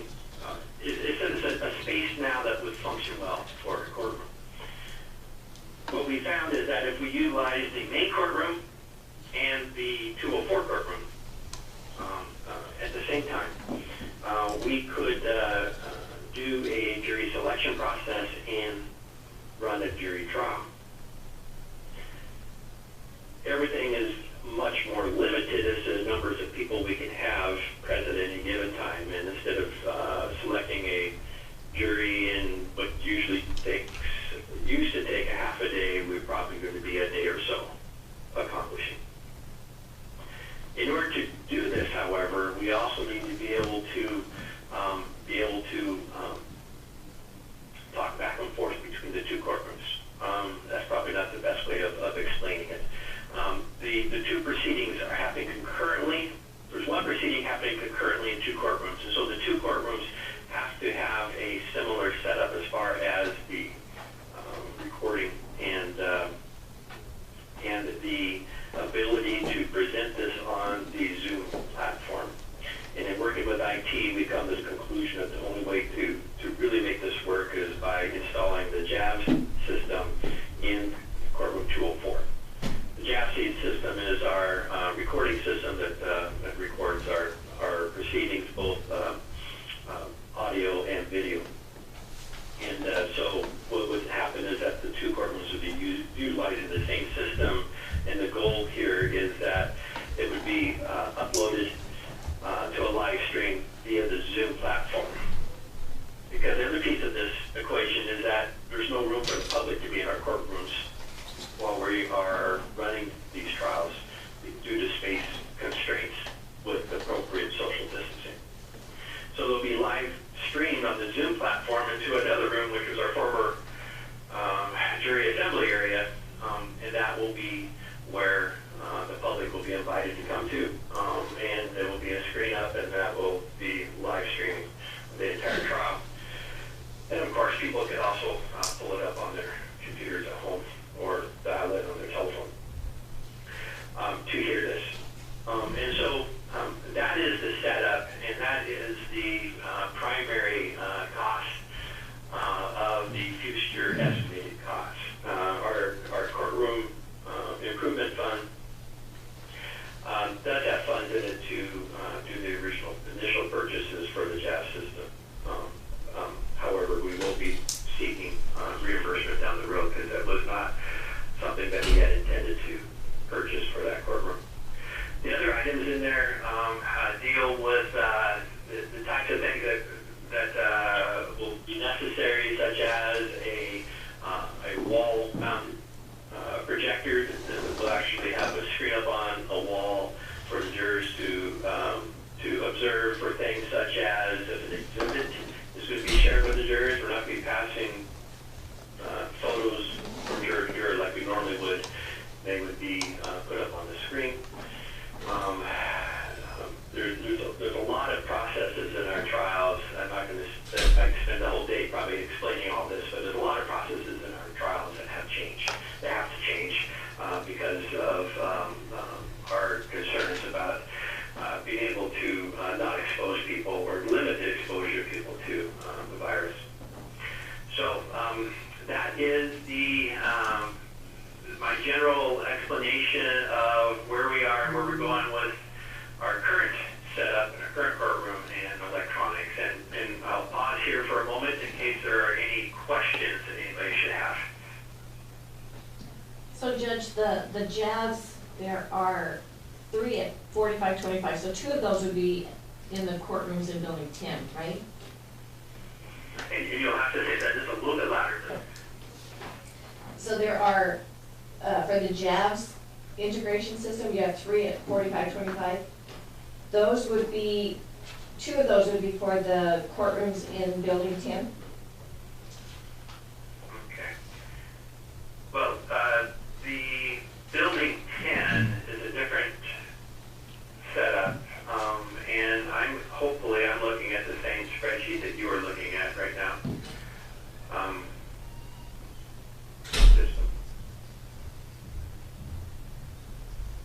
Yeah. No. No? Robin's got it. I know that Robin is there right now, and it could be that I'm not looking at the same spreadsheet for some reason as you are. I'm seeing a total JAS system value of $50,000. Yeah, 45 is what I put down for the new recording system. The 3 at 4,525 is for our 3 current JABS courtrooms. JABS has a Zoom integration module, something. I don't know whether we'll need it or not, but it's not building 10. Those are for our current existing 3 JABS courtrooms that we have. And I think it just integrates the feed from the JABS into Zoom so that you can hear everybody at the same time. Thank you.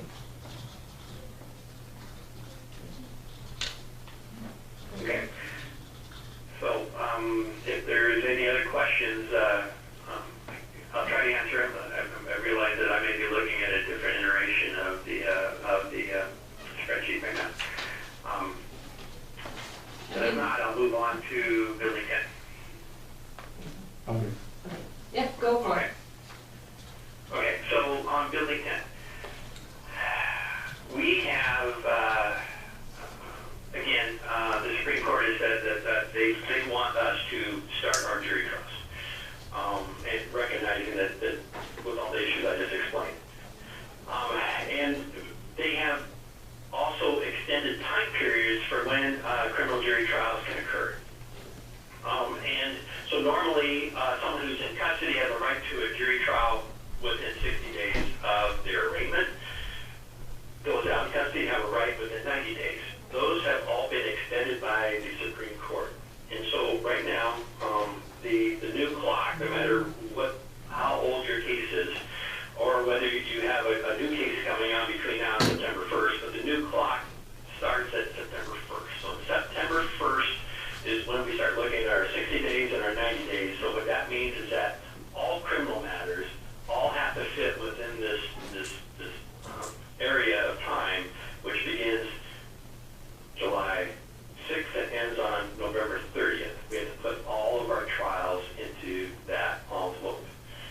And that includes all those that were previously pending, those new matters that have come up since the stay has been in effect, or we haven't been able to do trials, and anything that's going to be charged between now and September 1st. All of those matters all have to happen within the time period of July 6th and end of November.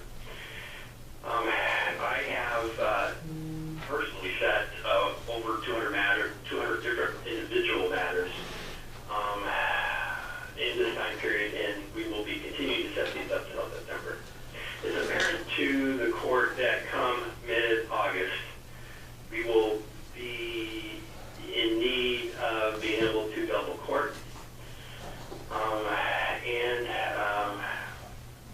We have been struggling to try to figure out how to do that. The city has offered up the ability to utilize the civic center for a jury selection if we need it, because it's a large area. There's a lot of logistic issues with that. But it doesn't solve the issue of how do we manage a trial. Again, utilizing 2 areas is what we need. So we've been looking at building 10 as a possibility. I did have the opportunity to meet with Mr. Kelly Frazier over there last week. And then I also saw a proposed drawing that was put out as an initial draft as to what it could look like. District Court. I can't speak on behalf of District Court, but District Court has similar needs as we do. And they have similar backlogs that we do as well. So what we would like is the ability to have 2 walled-in areas for courtrooms,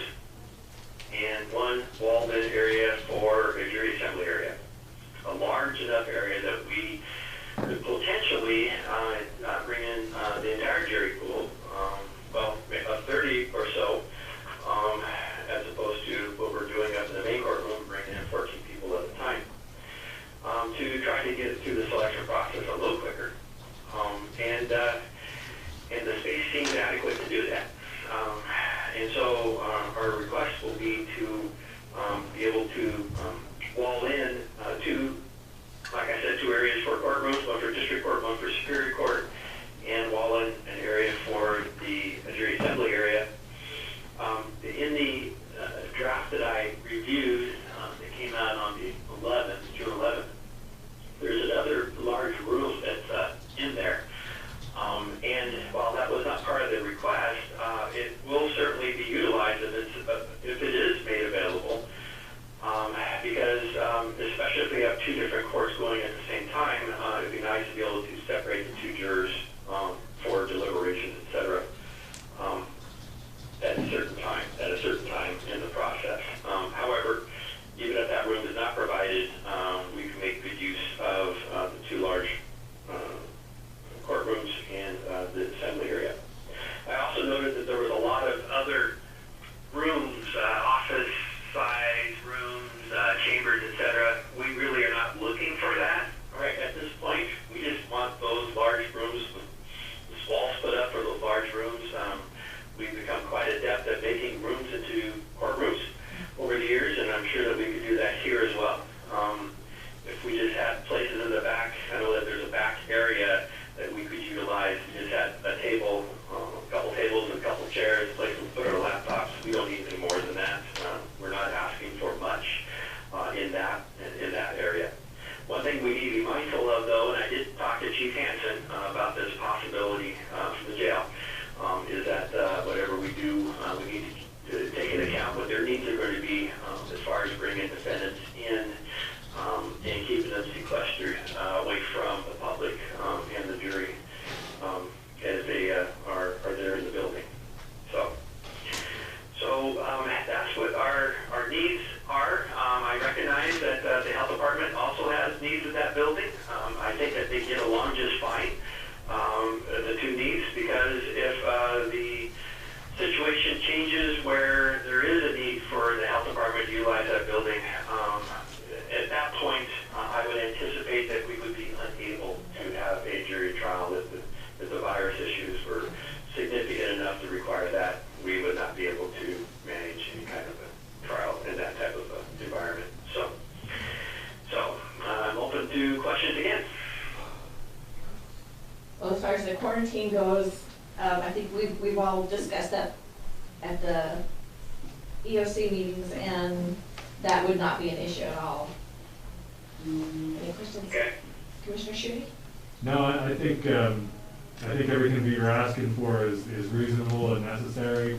I would just like to maybe have a conversation with us again with facilities so that we understand how quickly this can be implemented and rolled out, and kind of what all is needed logistically on our side.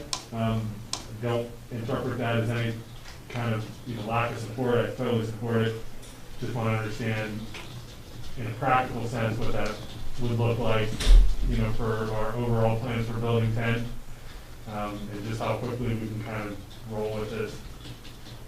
And I'd like to make sure that it's not going to interfere with anything that we're doing with our phasing, because part of our phasing was that we have this space allocated if we need it. I saw you back there shaking your head, like you didn't have an issue, but I'd love to hear from, Dave's in the room, just so you know.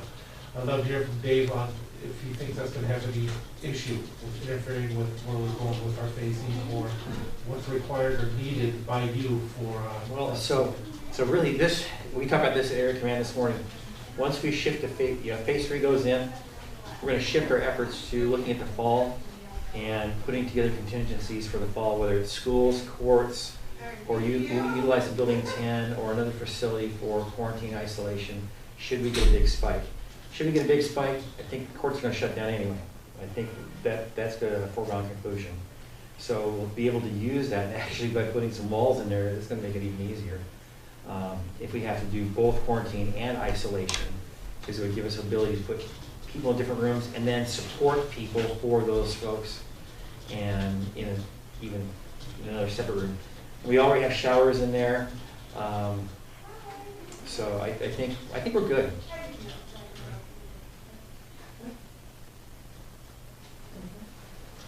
Okay. I don't think we have any further questions. There was one other part of that I did not mention, and that is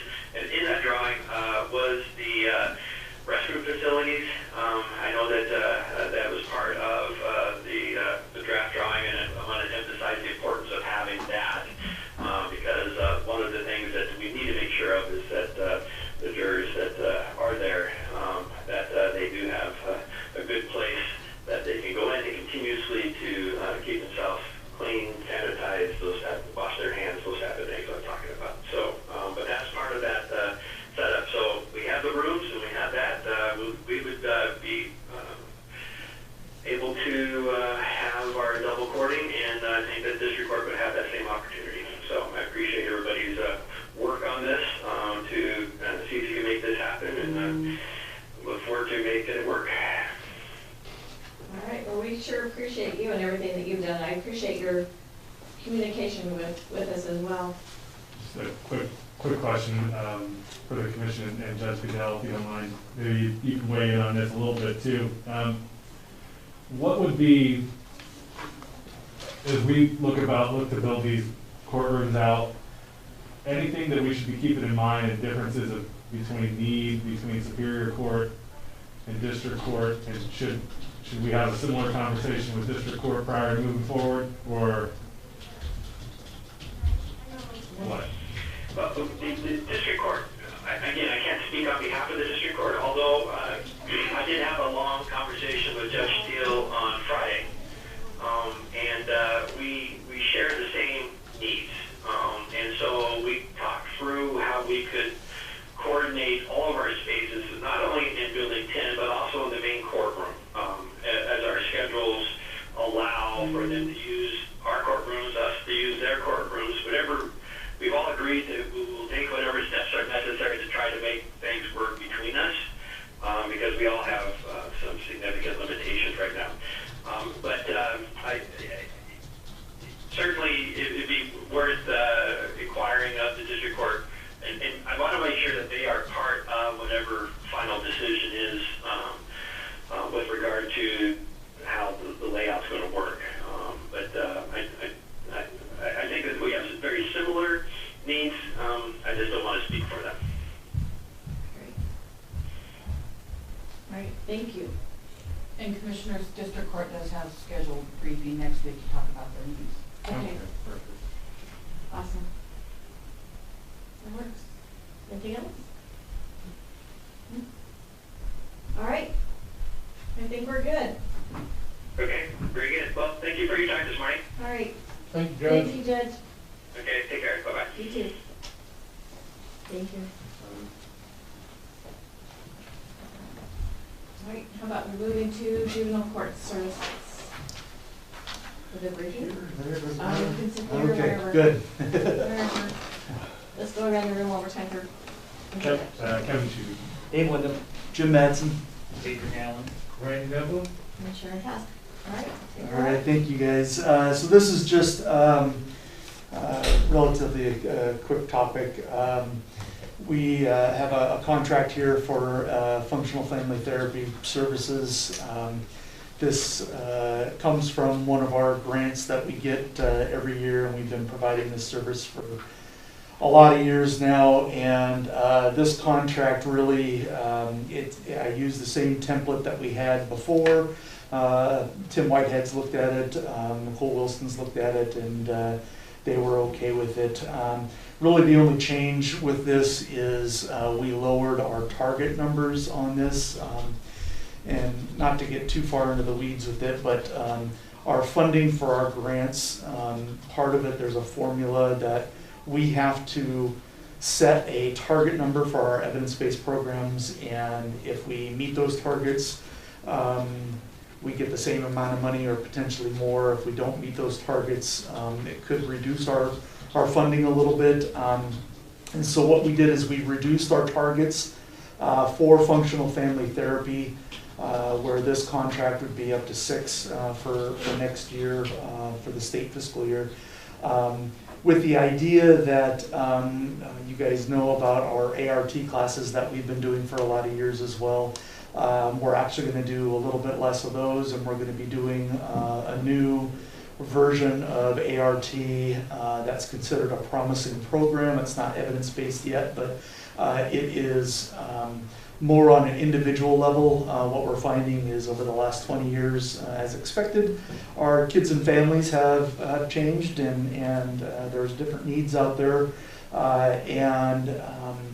there's a lot of difficulties with the ART class, and by being able to do this individualized form of it, I think we can reach a lot more kids. And so we've added that and are expanding that, and that's why there's a reduction in this. And ART is done by our staff, our probation staff, and IACT, which is the individualized ART, is also done by our staff. And so that's the reason why the reduction in the numbers on this. But other than that, the language really is pretty much the same as it has been for the last several years. And again, this all comes out of grant funding, so it doesn't affect any part of the county's budget.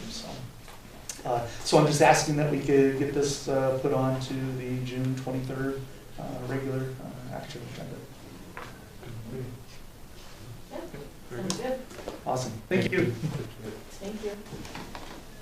That was quick. Yeah. Sorry you had to wait. No, that's okay. All right. Moving into community services briefing. If everyone gets in the room, we'll go around the room for introduction.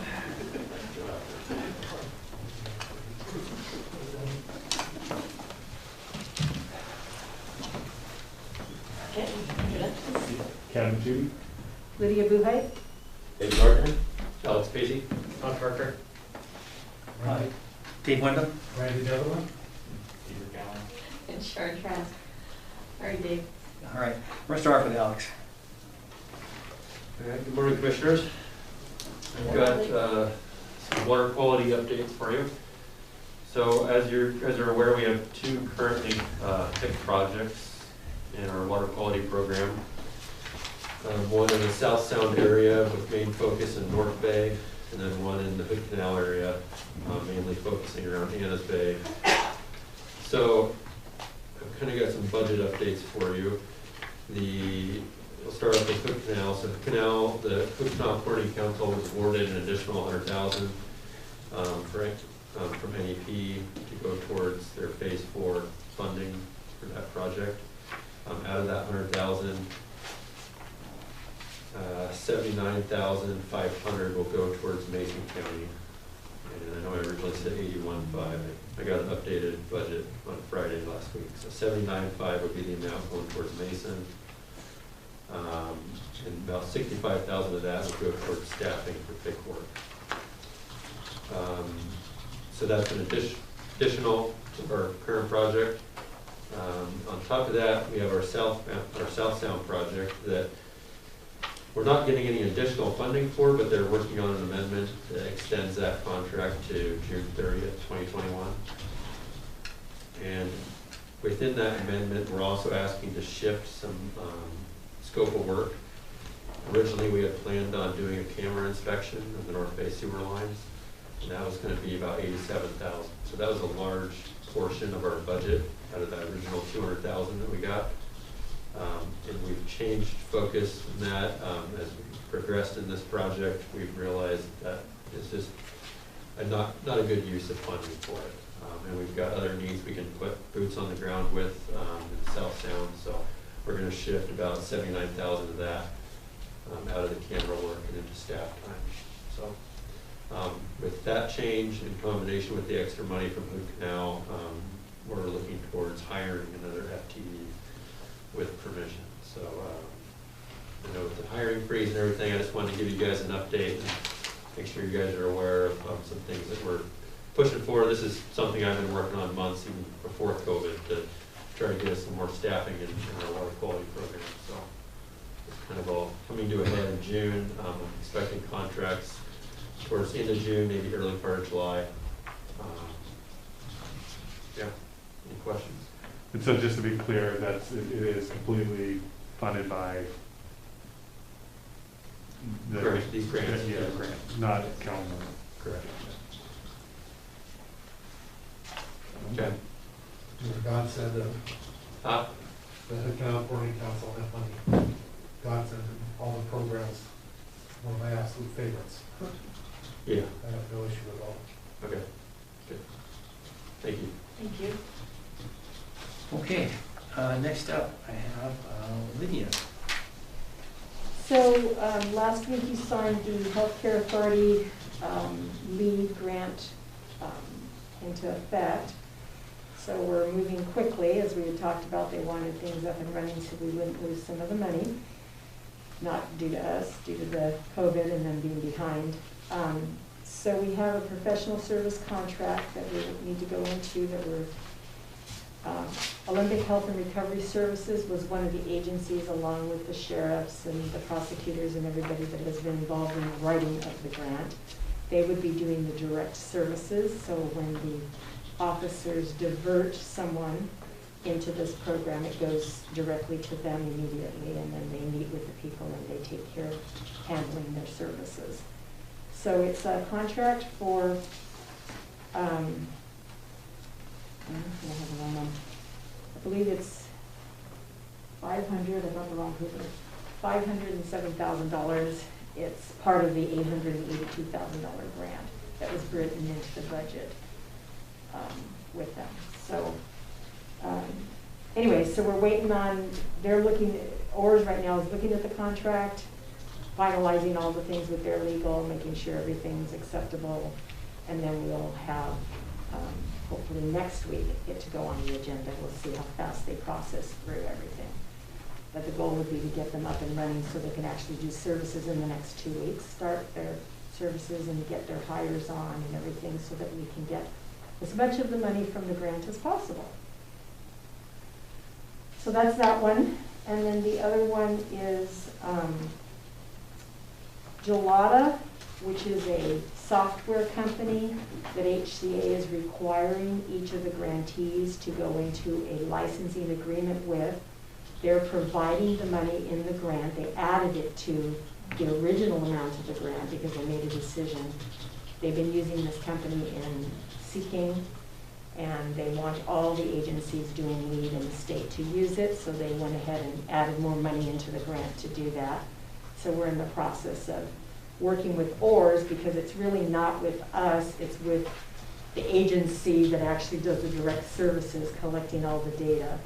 So we're working with ORS to make sure that they agree with everything in the licensing agreement, but it goes through us because we are the lead grantee. So, so that is an agreement, and the licensing agreement there, the amount of it is being finalized because there are modules, and each agency has to decide which modules are appropriate and stuff. But hopefully that will be up and running too. So it's just an agreement for the licensing to get that. And it's for a year, the year contract, and now we're kind of talking with HCA about, well, what happens for sustainability? What's that going to cost in the future? So we're asking them to work with Juvenile to talk about what sustainability would look like to use that software. But it's a software that I believe is used in the field with the law enforcement as well.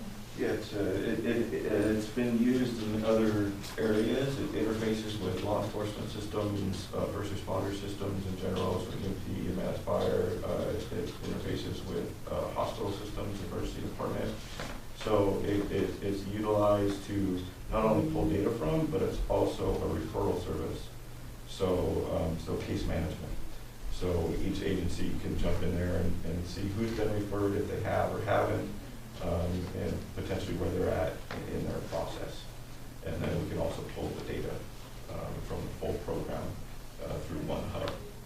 So yeah, so it's a really, really cool deal.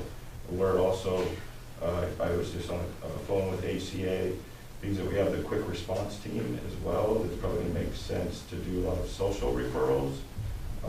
Is they may be willing to work with them to do a hub there, and that could help with the sustainability piece, as opposed to having the onus just be on one agency to fund that. We can work with BGHS, North Mason Regional Fire Authority, Public Health, and we can all kind of see what that looks like. So that was encouraging this morning in the phone call. That's cool. All good? Thank you. Okay, Thank you. cool. Okay, next up is Todd. Yeah, hi Commissioner. Good morning. He had one of the citizens on our Housing and Behavioral Health Advisory Board had resigned, so this was to bring forth a press release to kind of advertise and recruit for the citizen position representing District 3. So just don't know how you want that handled with the current setup on the meetings, if you want me to read it tomorrow, or just go ahead and release the press release. Since the one half does the other, what would you like to do? I think I would just do a release and we could throw it on social media or Yeah. whatever. I think that would probably be easier. Usually we have you speak if we're not getting any applicants, we might throw something, but, yeah.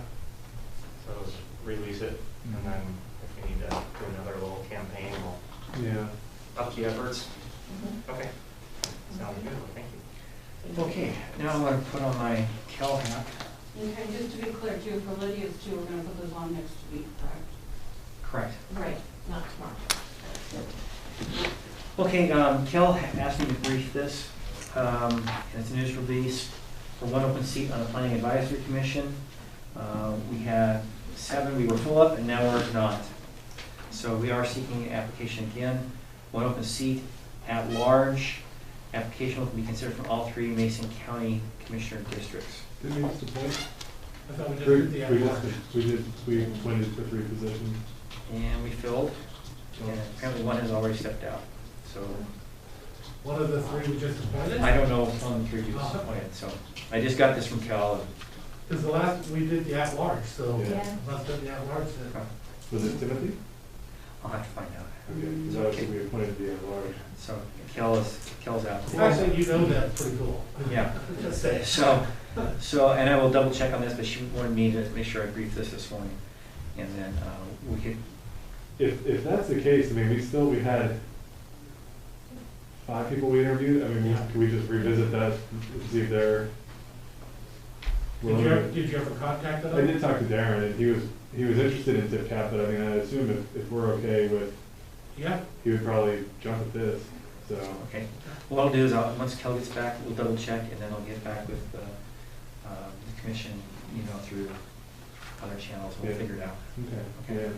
Yeah. There's no need to go out public again. We didn't even make a meeting, huh? Yeah. Yeah. Well, this is what I've got, so just going with that. It doesn't look like it's the 3 you just appointed, she has a list. Oh, here's, Oh. special appointment. Okay, it's vacant, she says Commissioner District. It's probably Dr. Stein. She has the 3 you appointed for. Yeah. So, position number 4. What's your rating?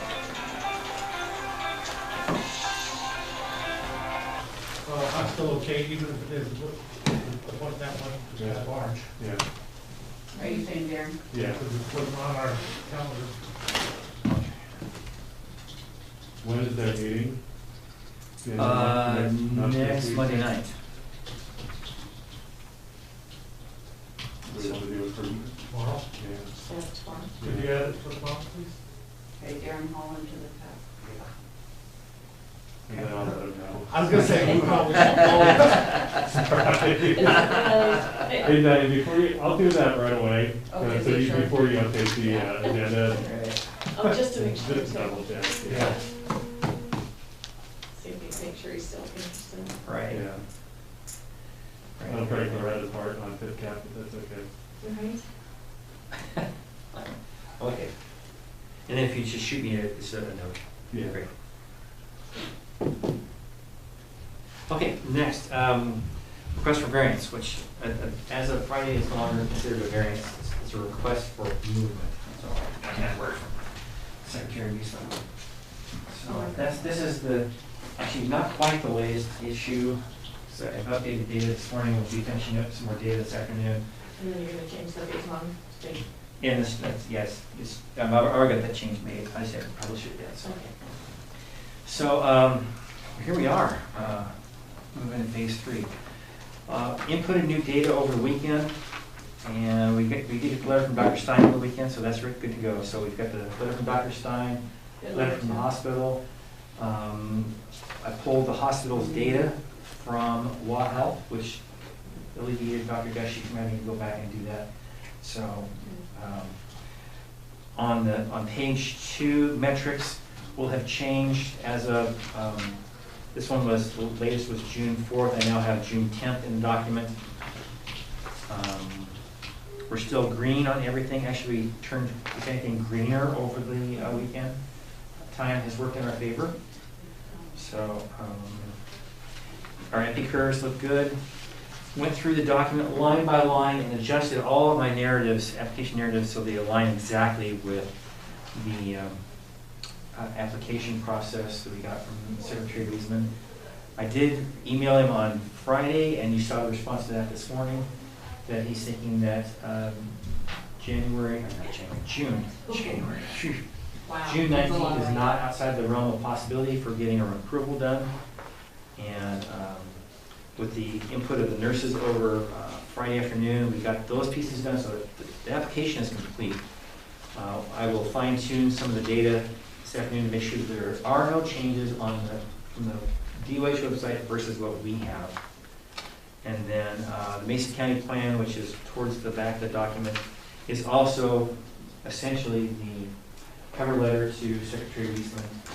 This cover letter is just a, hey, thank you for being so helpful. Here's our plan, and let us know.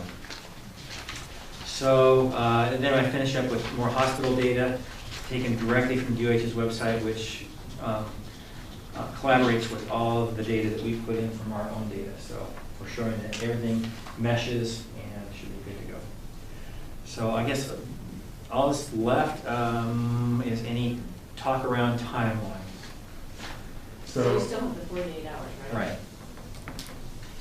So if there's approval on the 19th, it would be effective on the 22nd? Well, 48 hours, we'll put it. Depends when he does it. It would be the 22nd, it could be as early as the 21st for the community at large. With still trying to do a county, and obviously we're not going to open the county public facing rooms on Sunday, but it would give us some certainty for the county for on Monday open to the public. Our plan is to have a PIO piece in place on Wednesday, and we'll script that a couple times so that when we do get an announcement, we could announce on Thursday. We just put new dates in and say, okay, this does not start until 48 hours after this announcement. And be very, very clear about it. And then it still gives us, we pulled out pools and spas and sporting facilities and ball fields. So were those pulled out at Dr. Stein's request? What exactly? No, those are pulled out based on kind of the feedback I got from the commission that our hardest part would be the ball fields with 7 ball fields. And then we got clarification from the state Friday afternoon that what they're looking at on the 50 people per sport is 50 people per field. So on those fields that have, like the 7, you would have 350 authorized to do. See, I see this more as our issue for our fields. The one thing I do know is the high schools are meeting, I think it's today or tomorrow to make their determination so they can begin their practice season. Yeah, their leagues. And I don't want to put them at odds with us. Okay, so that's to control their fields is not what I wanted to do, and I don't see anything on camping, but that's. Well, the camping, the state is open on everything. So, well, you were on the call this morning. You heard Chief Spruan talk about it. So. I confirm that they have state parks who can camp for 10 days, but it's still restricted as far as How many? Your family plus 5. But doesn't that change once this goes into phase 3? The how then? That's the question that I've been having. And issue. But I'd like to see that, this apply to our county fields. Okay, so you're going not all fields. Okay, so on Mason County plan then, pools, spas, and sporting events, I can put county-owned facility. Yeah, it's county-owned sporting facilities. Okay. Okay, I can do that. Guidance is extended, and then pools, spas. The only reason, the major reason I put that in is because they have to go through public health for their opening anyway. So this is part of the seasonal opening. And I think Kayla has already started on the process.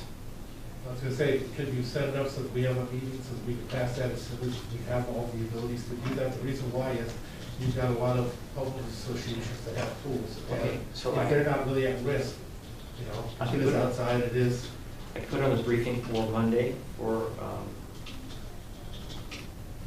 You know, we can't do it until we have all the stuff. Right. So when we get all the stuff, just put it on for us and we'll look at that. now, keep in mind that there's not going to be new guidance for phase 3 beyond what's out there right now. So, I don't believe that there is guidance yet for pools, right. Yeah, so we can't do it, we shouldn't do it until we have guidance. Well, what I think they may do is, and I can ask this question, they may kick it back and say that you have to use the standard standard business opening template, which covers everybody else. Reading right here, it says pools and recreation centers could open at 50% capacity. Along with gyms and movie theaters. So anything else in there? So we can bring pools back at a separate briefing. Originally, I thought we'd have sections that we would deal with the Recreation Commission, but it doesn't look like that. Well, I mean, If the doctor, well, no, where's the doctor? Oh, well, here's the. Yeah, no, I read his thing, but is he okay with all of that? Is there Yeah. anything he wants to hold out? Yeah, I asked him, I said, if there's anything that you need to put in the letter, and I think the only thing he put in here was the date, he'd like to see it phased on May 23rd. No, excuse me, Say, we'll I pass think- that. I think- yeah, we're past that. Oh, no, seriously, it's June 22nd. He was referring back to last one, so June 22nd.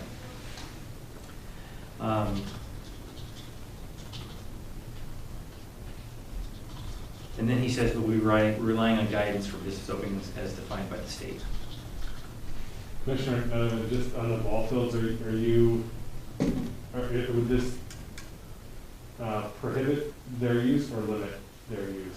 So, like in instances where there are 7, 7 holders. Yeah, you know, are you saying, is your preference to just keep those all closed or to have a limited capacity of fields in use? actually, I'd like just to see something come from our staff telling us how to do it.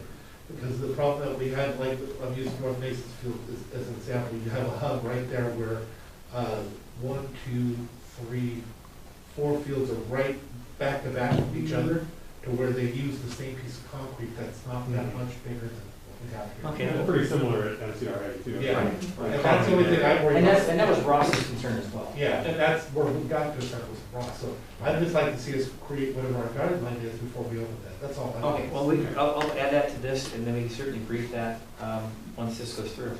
Okay. And just say for the time being, because we had problems with the county facilities. And that's what just happened, that's why we. Right, yeah. so, all right, we'll hold those off and take that as separate approval. Okay, I'm good with that, I just want to be prepared. okay. So we'll look at this again tomorrow morning with the Board of Health. I'll get all the last data bits pushed into here this afternoon, and you'll have whole packets that will come out that shows all the letters and all the attachments. So the interesting thing is I know that I read his email that you sent us this morning, but I don't see the 3 days in comparison to what we turned in the first time. I think he'll look at it, take him 10 minutes, and he's gonna make a decision. Well, not in our conversations with him. Yeah. He said he was slowing the process down this time, and he's bringing staff in to review, and then he'll review staff recommendations. So I think Grace Harbor and Lewis County also did theirs on Thursday or Friday? Thursday. And they still have not heard, so he's taking his time. That's interesting, I think he's really reviewing. I'm not seeing that much different from what we've done. But it's a choice thing, if, Right. you know, he may be buying time too, because of everything going on the east side. Mhm. Well, yeah, they're really quite busy, and I did speak to the, had quite a lengthy conversation with the director from the Yakima and the trials and tribulations that they're going through. So that is sucking up a lot of DOH bandwidth. Yeah. Well, let's hope we get control of that, that's a big one. So there's just to kind of be clear, we have a 48-hour window between DOH approval and when it would take effect here. And then we have Dr. Stein's June 22nd number. That's his recommendation, right? So how do we kind of manage that? Because that could be two different things. It could be two different things. Let me reach out to him this afternoon. I think what you're saying is we should go with the recommendation. That would be, I mean, my preference all along is to diffuse the Dr. I Stein. support that too. Just to go to Just straight, go with the 22nd. just 22nd. Yeah. Well, no, I'll tell you- that's what he says. If Yeah. not, I would rather get it open sooner rather than later. If he Right. doesn't have an issue, please ask the question. The 48 hours, whatever gets passed. In our Right. meeting, he mentioned he preferred a set date. Right. That's how he said it. Yeah. You- Because he felt it was easier to control people if they knew, regardless of what the state did or their timing, this was the date it This was is the happening. plan. And it certainly makes it easier for the public information folks. And based on his recommendation. So, That's assuming that we hear back before. Right, you could hear that Well, after. Because it I'm could be gonna the say 22nd, 23rd. Yeah, we have to hear back though, because that'd be really extended because we give it another 48 hours. On top. Okay, so the easy way to change this then would be to leave it at the 48 hours piece and put a not earlier than. Or just June make 22nd. that date. But what if we don't hear back? If we don't hear from him back until the 22nd. 23rd, yeah, 24th. I'd be surprised that that's, although it's a state, I get it. Yeah. Can't Yeah, see I that know. taking- It's easy, I they can't just see go it with- taking 10 days. I'm fine with that. Okay. I can live with that. Okay, I'll make that change. That'll be fairly easy. So I noticed his letter does not have a date on it. Yeah. Yeah, it doesn't. It's got a date. Oh, yeah. Yeah, it's signature. The Oh, I think signature it's was on on the the second back page, so it needs to be, Right. It just needs to be part of it. Yeah. I can Yeah. guess Yeah, that. I'll support the doctors. Yeah, okay. All right, so I'll make those minor changes then and bring it back. I'll shoot out this complete packet this afternoon. So you'll have all the doctor stuff and hospital and the letters to John, so. Is there any other stuff though that is gonna open that we need to be looking at or considering? You know, I wanna do it after the fact, I wanna do it beforehand. So, the only one I can think of is Kapowson, and they came out with basically the guidance and then added even more to it, so they've got a pretty solid plan now. So, They would be, I think they were considered outdoor recreation. we're gonna consider outdoor So recreation. they appear to be open this weekend. So, yeah, theirs was the only one, and they had initially submitted plans, like, this is a little thin, and they went back and added, it's a little more meat to it, so. And the movie theater, the term. Yeah. Because the drive-in's already open. Right, so, That will be able to open at 50% capacity? 50% capacity, yeah. And we're good with that? How they do it's gonna be interesting. Are they gonna go every other row, every other seat, how are they gonna do it, so, Yeah. I'm guessing they'll go every other. Movie theater goes, you automatically separate yourself. Yeah. So- Some people don't though, which is really kind of, COVID aside, really kind of annoying. Yeah. Yeah, Those are only the people who want to talk when they watch. Yeah, right. yeah, or be on their phones. And then just in terms of how our offices countywide are prepared for this, I mean, are they, we heard from offices, are they ready, Right. are they not ready? The only ones we're gonna be working with some more is upstairs. So that's gonna be this week. We'll work with them on their process. Everybody else is pretty much ready to go. Make sure that it doesn't overlap and put our people at risk. Only somebody in that lobby at a time. Yeah. And we need to have those tables put up there just to keep that separation too, if we can. Are they still up, those tables? Maintenance is working on changing the configuration a little bit. Yeah. I think it's all up there today. Yeah, I'm gonna probably move the copier so it's a more direct route to the restroom. We might want to put some type of separation coming from this side as well, so that the staff that's over there can come right either through here or keep separated from the public. Did we include Melissa and I when you email the complete packet? Yep, we'll do. Couple tables is right there in front, will allow them to come through here and access this other side, or Yeah, do we have any input from Melissa, Jen, or Ginger about what we can do to improve out here? No, we've talked about, we don't have the sneeze guards up in our area. I've told the girls if they want it, we certainly can. We talked about, wearing the mask, especially when someone comes up to their counters. And that's my question, is it gonna be then, when the public comes into the county buildings, masks required? I mean, I know it's an order anyways, but is that the directive to the general public? Really, it's for the public. I don't, we had talked about this before, it's difficult to demand that the public have to have a mask on. So private businesses certainly can, but government services is a different story. But that's just my idea. Because we have issues with individuals that I still want to worry about stuff, and I know for a fact we don't worry about. We should require it from this on. I would ask that we do. Yeah, not from the front, they can go access the front and stuff, but from this door, that's our department. I don't think that's our county thing. I think we can say, we would request that from that point on for them to come back here with the back. And I think we're still waiting for the governor's direction for the governments, because he still hasn't, he's got it for businesses, but there's nothing specifically for governments. Are they gonna have a requirement from along those lines? Will they upstairs require customers to wear a mask? Well, we'll get with them on that. Because whatever, I mean, Because if government requires them to have them, government has to be able to supply them. Which is something we want to make sure we have some up there in front. And again, I'm only talking about from this section on, that we have a receptionist up front. I'm talking about from the door back should be, I don't know how we do it from that side, it's a whole different elected official, but we can stop it coming from that side. I'd like to offer that same protection to Ginger. I would too. do, absolutely, personally, yeah.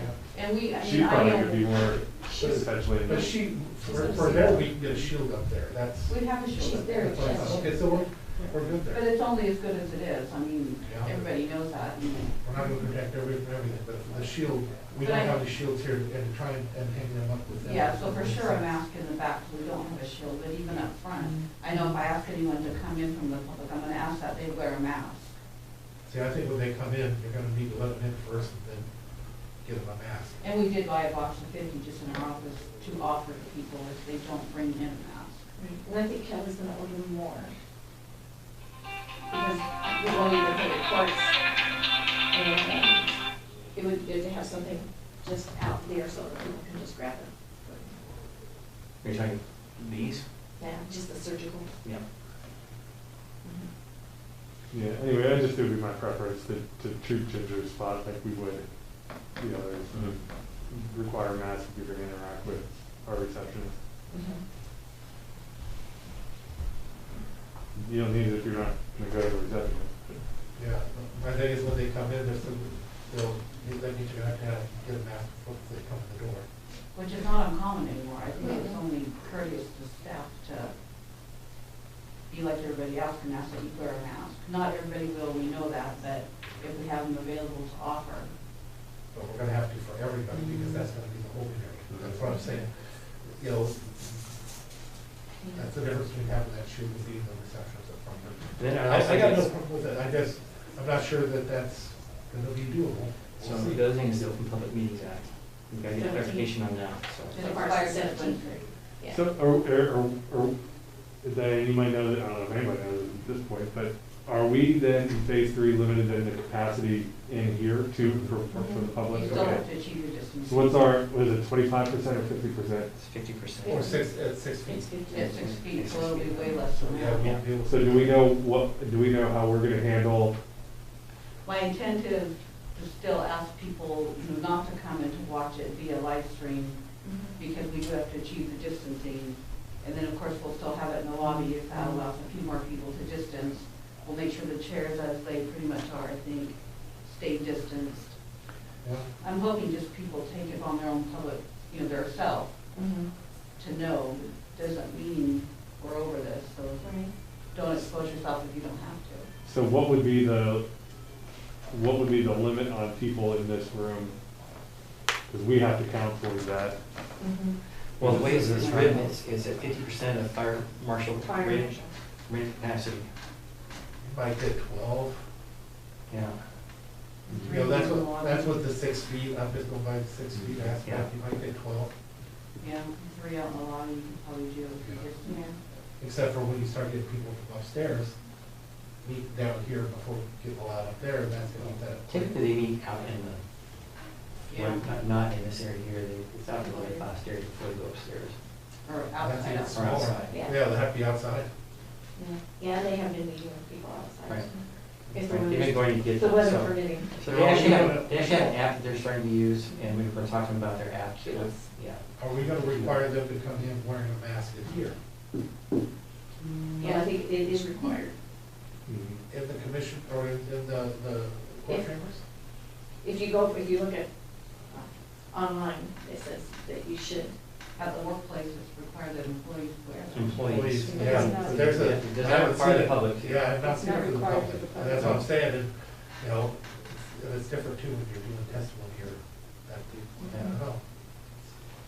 Yeah. The stuff they hadn't thought of, so, Online, I'll send a note to Dante and ask him to. yeah, hopefully they'll See give us a how it is. deadline that makes it Yes. easy. That ain't our issue. But Yeah. until then, probably at a minimum, strongly recommend Mhm. that they do. I'll put that in the message, probably recommend, Okay. on top of the agenda. No, I like strong recommend. I like that. That's not gonna get us any legal trouble, I'm just worried legally. Well, that's the question, because as government, are we required to supply masks, are we required to not, because you have that personal autonomy group that's going to be pushing it really hard. As I say, can you deny it? That's the question I have, and I'm not sure you can. And I don't think you can deny service based on their mask. That's what I'm thinking. Mhm. That's another reason why I have that same issue with the other. It's one thing to deny them access to this back part of the building, but the public area. Right. Is this, I don't consider this the public area, they're brought back accordingly, however you need. Well, Jendale's was some of the public, because we did the veterans. Mhm. Yeah. And, I mean, even right when this first started, people, we have it marked up at Ginger's area, so pretty much we do I was that. gonna say, though, we can still restrict that to where she walks up front, just like the opera stuff and stuff, Right. to deal with them. We'll figure it out. Yeah, I think my only point there was to apply it consistently to our staff. Yeah, because sometimes they come in to Ginger first, and their intent is to come back with a commissioner or one of us. And I would hope we still keep that, the tables to distance, because we don't want them coming up to Ginger either. There's marks on the There's floor. marks on the floor. Yeah, and that's where we need to keep it. Yeah. Oh, we will. Yeah.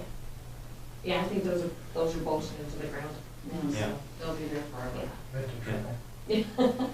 And then just from a press release perspective, will we have one drafted that will circulate this week for review and Yep. comment prior to approval? Yeah, we can put that together tomorrow morning.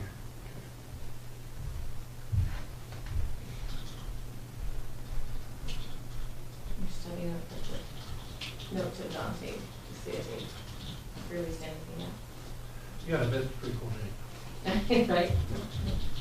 He's a nice guy. I expect them to come out with a hat and a skirt. That's really serious. From the Princess Bride. Bride. All right, I think that's all I've got for right now, so. And I am gonna try to take Thursday, Friday off and go see my parents, so. Good. I haven't seen them since November. So, and that's it. And then we've got something after this, but are you around this afternoon? Yeah. Okay, I'll stick my nose in, we can talk about the Saturday stuff. Okay, cool. Okay. Thank you, guys. Mhm. Did you want my markups? What's that? Did you want my markups? No, I made markups, so. Oh, and here are building permits, data from last week.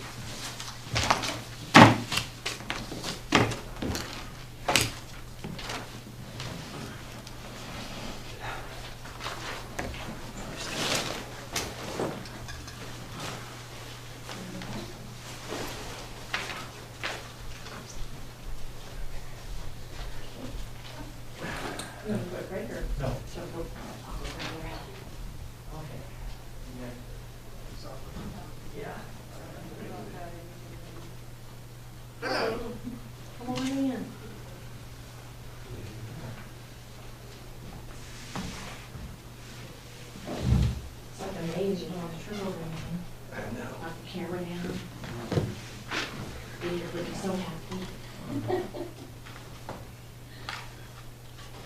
Loretta on her way in? She is just outside.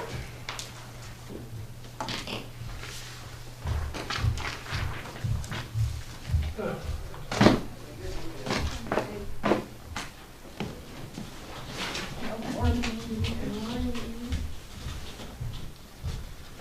right, we're gonna move into our public works briefing. Go around the room first for quick introductions. Janet Judy? Mike Collins, Richard Dickinson. Loretta Swanson. Randy Neville. And Sharon Trask. All right. Happy Monday. We're here for round 2. Okay, so first up, we've got some utility items that Richard will share with you regarding pump replacement. Pumps and more pumps. Pumps and more pumps. There's a lot of pumps. Okay. We'll start at Belfair. Lift station number 1. Let's see. We had the one pump repaired. It has very low hours, and it's in service, been proven it's working great. Right before we got that pump in, the other pump that was left in there, it blew up, basically. We've got cost estimate to repair it, $46,700. A new pump, identical, $48,000. So not much left of that original pump. The only difference on those 2 pumps is really the lead time of getting one. It'd probably be like another 6 weeks to wait to get the new pump, longer than getting one rebuilt. So we basically, I know we had talked about getting a spare pump as well. And it's a good idea for sure. The only issue with having that new pump now if we did, say we got one that's rebuilt, it's in there, it's running great, very low hours on the whole pump motor, everything. Get a new one, we'll put it in there. And now if we bought a spare with 2 as new pumps in there, it would probably never, the warranty that comes with it would be void, because it just wouldn't. It's just sitting on the shelf. It starts as soon as you get it, not when you start using it. So it would be sitting on the shelf, and I feel a lot more comfortable now if we had that second new pump in there, that station would be in really good shape. And we can afford to buy the pump with the present budget we have. If we bought another one, we would definitely be using REAP money. So that would be my recommendation, is just to buy the one new pump and have it installed. And also clean out the wet well. The installation in the wet well cleaning is roughly about $10,000. The warranty, they would not honor a warranty if we didn't have it cleaned out, because there is some larger debris in there. It's 30 feet down, our Vector won't get it, it won't pull it. We can pull out some of the smaller debris with an airlift pump, but some of the bigger stuff, it just won't fit in an airlift pump and come up. And this is actually somebody making confined space entry, being lowered in and shoveling stuff out into a bucket and pulling it out. So it's pretty laborious work, nasty work. So that would be my recommendation for that, is just to buy the one new pump. On that, let's talk about that for 1 second. Is there a way to put some type of trigger that we're looking at it in 4 years? Because if we're talking these things only lasting 8 years, we've got an issue. We should have one there, because when that thing fails, it's horrible. Yeah. You know? The second question would be, is it a possibility to talk to this company about purchasing a used one that we can keep on as a spare? They have this other one, they'll have a cord that they can work with, and I'll bet you anything, there's a lot of pop there that they might be able to give it to us for half the price as a spare without the warranty or something. I will, at least we would have something for when it does happen. I can definitely make contact and ask them about that, yeah. And it's not interchangeable with the other pumps at all? Within the system? No. This is Of course not. They have to meet their very specific pumping requirements. I mean, this one has to pump up to 600 gallons a minute at 300, and pushing it gets 300 foot ahead. And I wanted for the public to know he wasn't here when that happened. Matter of fact, none of us were here when that happened. Right. So, just- So, and like I said, if they didn't have a spare rebuilt pump for a reasonable price, I mean, I would say a spare pump is a good idea to have. Maybe 4 years from now, purchase it. So you have it when it's more likely you're gonna have something fail. Yeah, we say that, but it can still fail. Oh, it's man-made, it's prone to failure. I'm saying, a rag set it off one year, remember? After we were there for a while. Somebody put rags in the thing. Or they weren't so sure, I take it back, they weren't sure whether this, we put the rags in there, or if they were there from construction that somehow just finally dislodged it up loose. I don't know which is worse. I know. Yeah. Either way. Either way. You know, as we look at, again, you know, building redundancy, you know, we've talked about that quite a bit. I think that's important to us. Is there the potential, as we begin the sewer expansion, to roll in some pumps into that purchase, so we can address the immediate need now, and then, as Commissioner Madsen was saying, have a trigger in there where we're looking to continue to build redundancy through that project? Is that a possibility? Oh, you bet.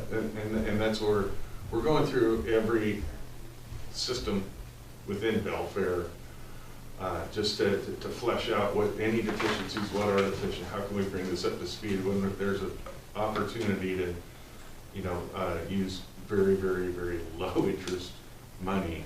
And it's just something to flesh out, have in front of us, and we can make decisions about it at that point. But keeping in mind Richard's point earlier that it may be desirable to have these universal pumps, if you will, but every lift station has its own characteristics.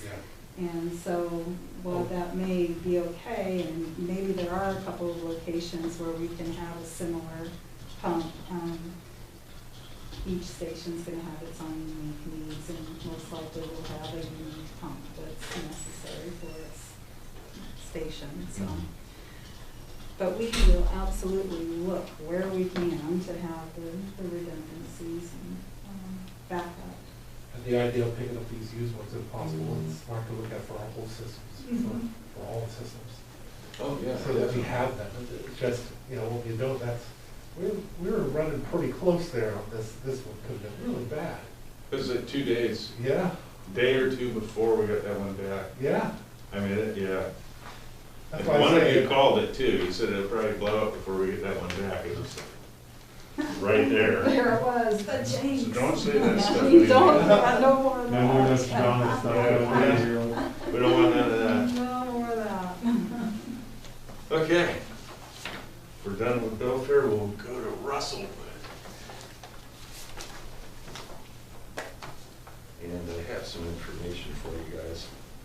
At the time we set this down, we had not received all of our quotes back.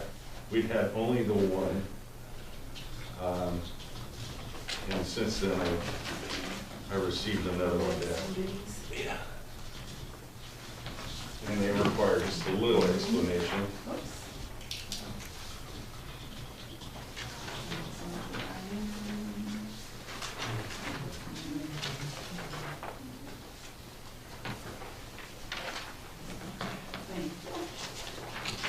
So Russellwood Lift Station 3, as best we can tell, these are the original pumps. And they're super old. They lasted a long time. I mean, like close to 40 years. Right now, though, these little rain events that we've had makes all of us very nervous because adding a little rain, it's a good thing we did the slip line, because we would have definitely would have been overflowing for sure at that lift station, and that's the one that's right down on the water. And we've had challenges with fire. Right. So since it is so old, of course, the electrical components are not compatible with any new pump. We contacted 3 vendors. 2 of them responded, Correct Equipment, who, as you all know, has the grinder pumps. Their bid came back with just all this is parts, not installation, no electrical work at all. It's just under $22,000. We just made an estimate of we'll round it up to 50 for all the, because you gotta demo all the old stuff out, provide pumping. You still, the people are still gonna be flushing even with it offline, so you gotta capture it all and pump around it, and they do all the electrical work and install. All that work is captured on the next one from Aquatech, and they're repping a Barnes pump, which they're really well known in the industry. They've got a good rep. His bid is just under $33,000 out the door installed. And so that is where we would like to go. And this is the same person that rebuilt, I think, Pump Station 2 out there. Good. Okay, finally, we're going back to Belfair. Now here's some more goodies for everybody. This is more of a discussion item, so you know. Jump into the discussion item, commissioners. Just so you have some information in your hands. We're sticking with utilities, but jumping on the agenda. This is just about the anoxic pumps at the Belfair Reclamation Facility. And this is the first stage of treatment. After it leaves the headworks, it fills this tank up, the anoxic tank. We have 4 pumps when it was new. We have 1 that's running. The other 3 are out of the hole, not running, and the 4th one that is there is running on a seal fill. So we took the 3 pumps that aren't running down for evaluation. 2 of them are not rebuildable. 1 of them is, for a price of $5,600. We did get quote for new in-kind pumps, and they're roughly just under $25,000 a piece. So we'd like to repair that 1 pump. And then plan and budget for the others next year. And yeah, exactly, and then the others we would look at budget. It's part of that whole process. Yeah, that's why I keep my head on it. I can't see anybody. I know. There. All right, now we can jump back around. Okay. Thank you, Richard. Yeah. Before we leave the custodial department, a while back we had a discussion, and I'm not expecting to do anything about today, I'm just throwing it back out for us to think about and for you to maybe bring something eventually. Times are really rough right now for all of us, we still need to see where we're at budget-wise, but there was a discussion a while back about bringing Zach more up to a comparable. I just wanted to put it back out there for consideration. You know, if you guys call me and just tell me where we're at on it. I mean, let me know, I just never forgot it. I'm always so happy with what he's done. You know, you guys, you've done well with your staff, and I'm very proud to work with all of you. We were discussing that before we came in here. So we'll follow up with you, Commissioner. All right. Well, you were discussing what I brought up? What? I thought, were you discussing that you have awesome staff, or you were discussing the Zach? The position. Oh, yes. okay. Yeah. I just thought we all agreed they were awesome. Yes, that too. It took me a second to realize. We agree what that. All of the above. You're good, Commissioner. 2 for 2. Yeah, 2 for 2, all good. All right, and then back to briefing, Commissioners, just wanted to close the loop. I know last week we did talk about the personnel and risk analyst position. So in this briefing packet, I just included the information in the position description so that it was clear and included in the record. Are there any questions about that or the position description itself? Or? I still have a little bit of heartburn, but. So I have 2 questions, kind of Yes. maybe along those lines. So I know we've been going around and around on this for what seems like an eternity, and I like to joke that there hasn't been a year here that I haven't been involved in some sort of public works org chart reorg, you know. So at the risk of belaboring that, 2-part question. One, the personnel and risk analyst position. What is the benefit to the taxpayers for going in this direction versus the other directions that we've talked about? And then for staff at Public Works, what would be the justification for moving in this direction versus the others, and then versus other positions that are vacant? Why is this the priority versus others? So in terms of the options that we discussed, commissioners, we discussed either reassigning the duties from the ER&R admin position to existing personnel. That was one option. The other option is the one that's before you, creating the position with the duties. And then the third option we had brought before was a higher level administrator position that did not have support, or we also had another position within the department that provides some of those options. What we need is, well, the current organization has positions within each division that are covering similar duties. And what I want to see for the department is one position that is covering universally the responsibilities within the department, so it is consistently applied. And that's one of the things that we want to make sure is happening, that we've got consistent application across divisions, and provide some unity as well. So we've got folks that are in the utilities division addressing similar issues that are handled out in R&R, that are handled out in our road operations. And by consolidating, we've got one person, one consistent response, and one support across the department. And I think that's important for many, many reasons. Unity and consistency. So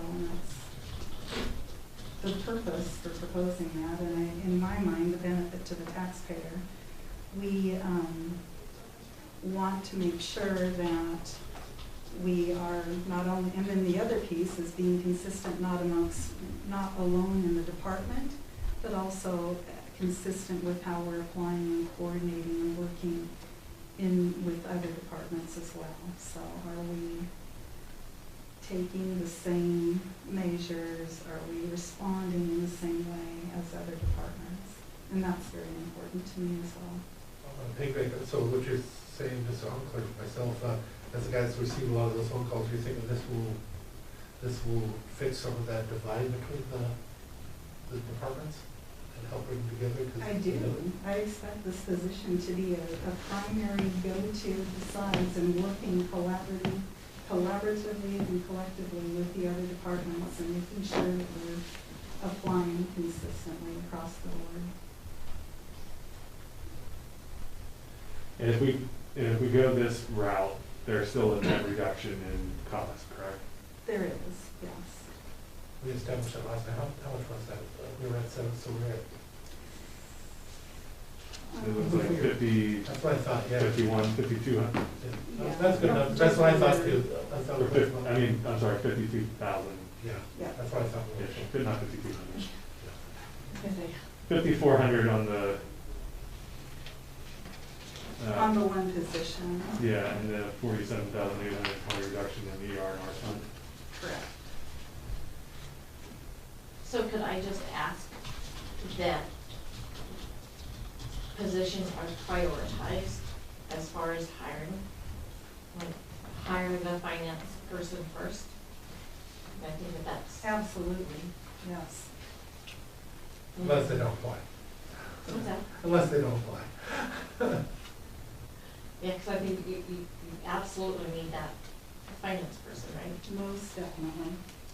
More than you would need the personnel risk analyst. Correct. And then what about the engineer one?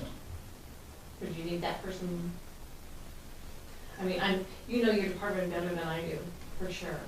I just want to make sure that the absolute necessary positions are hired first, are prioritized. Yes, and that position, Commissioner, even though we're asking for approval for that position, we're also asking not to fill at this time. So that's when we're delaying filling, and we'll watch and monitor. So agree that that's one we'll keep an eye out on, and that would be a lower priority for filling right off the bat.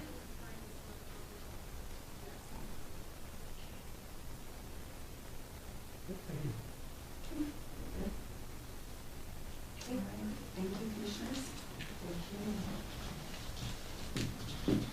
And let's see. And just a reminder, we've got the reorganization tomorrow. Then we also have some action items for the road vacations on the agenda as well. And Commissioners, just wanted to follow up with you and let you know that we're still running to ground some information on the Roy Bode Road vacation, and just we're not quite ready to bring that forward to you today to follow up, but we're working that and gathering all kinds of goodies. I appreciate you guys going out there and looking, they went out there and called me out to. Actually, I'm gonna take like, none of them go out there before I got there, they had walked all the path, they seen all the things that I normally would have had, I didn't have to say anything about it, they were telling me, which was very appreciative, so. And then we've got some follow-up on Clifton. We'll be putting some candles out there. The last on that business. I went out and showed them, literally, We were covering all kinds of good you don't things. have to hardly turn, you just make a left, just move it over. That far was all, so they're gonna fix that. You gotta put some on top too, you said, or just? Yep, that's what we're gonna do. That's wonderful. That's gonna make huge difference. People, even when we were there, people were on this and thanking us for it. You get all 5 fingers in the way. That's always a good sign. Just one sometimes. Not the salute. Right, but salute. Mike, any other? Just a couple more, updates? Sand Hill speed zone where we are moving forward in that process to start purchasing the crosswalk signs and the rest of it. They uncovered the plan that was approved before, and so that's what we're gonna follow. Okay. And then on Friday, we came up with an RFQ on the log yard road extension. And so it's a draft load, and we'll be getting that out pretty soon. Very good. Move forward. Upcoming calendar items, TIPCAP will reconvene this month, and so they'll be meeting Wednesday.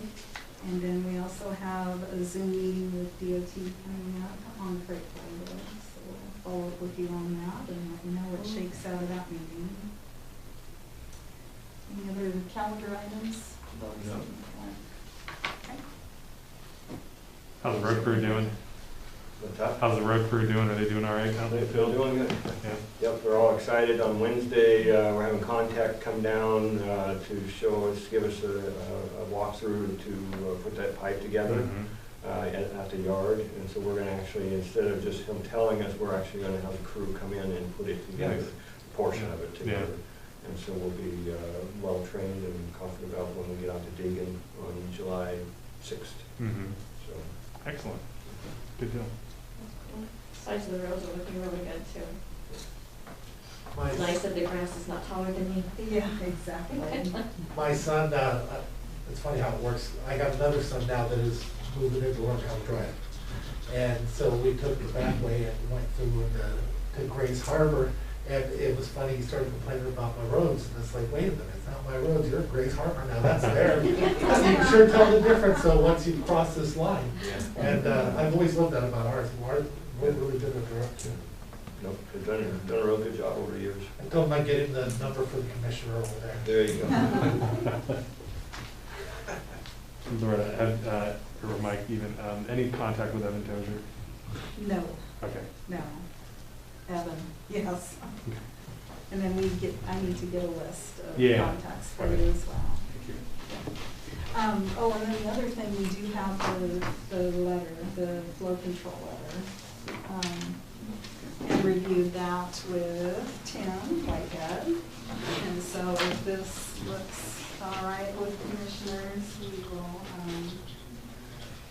send this down.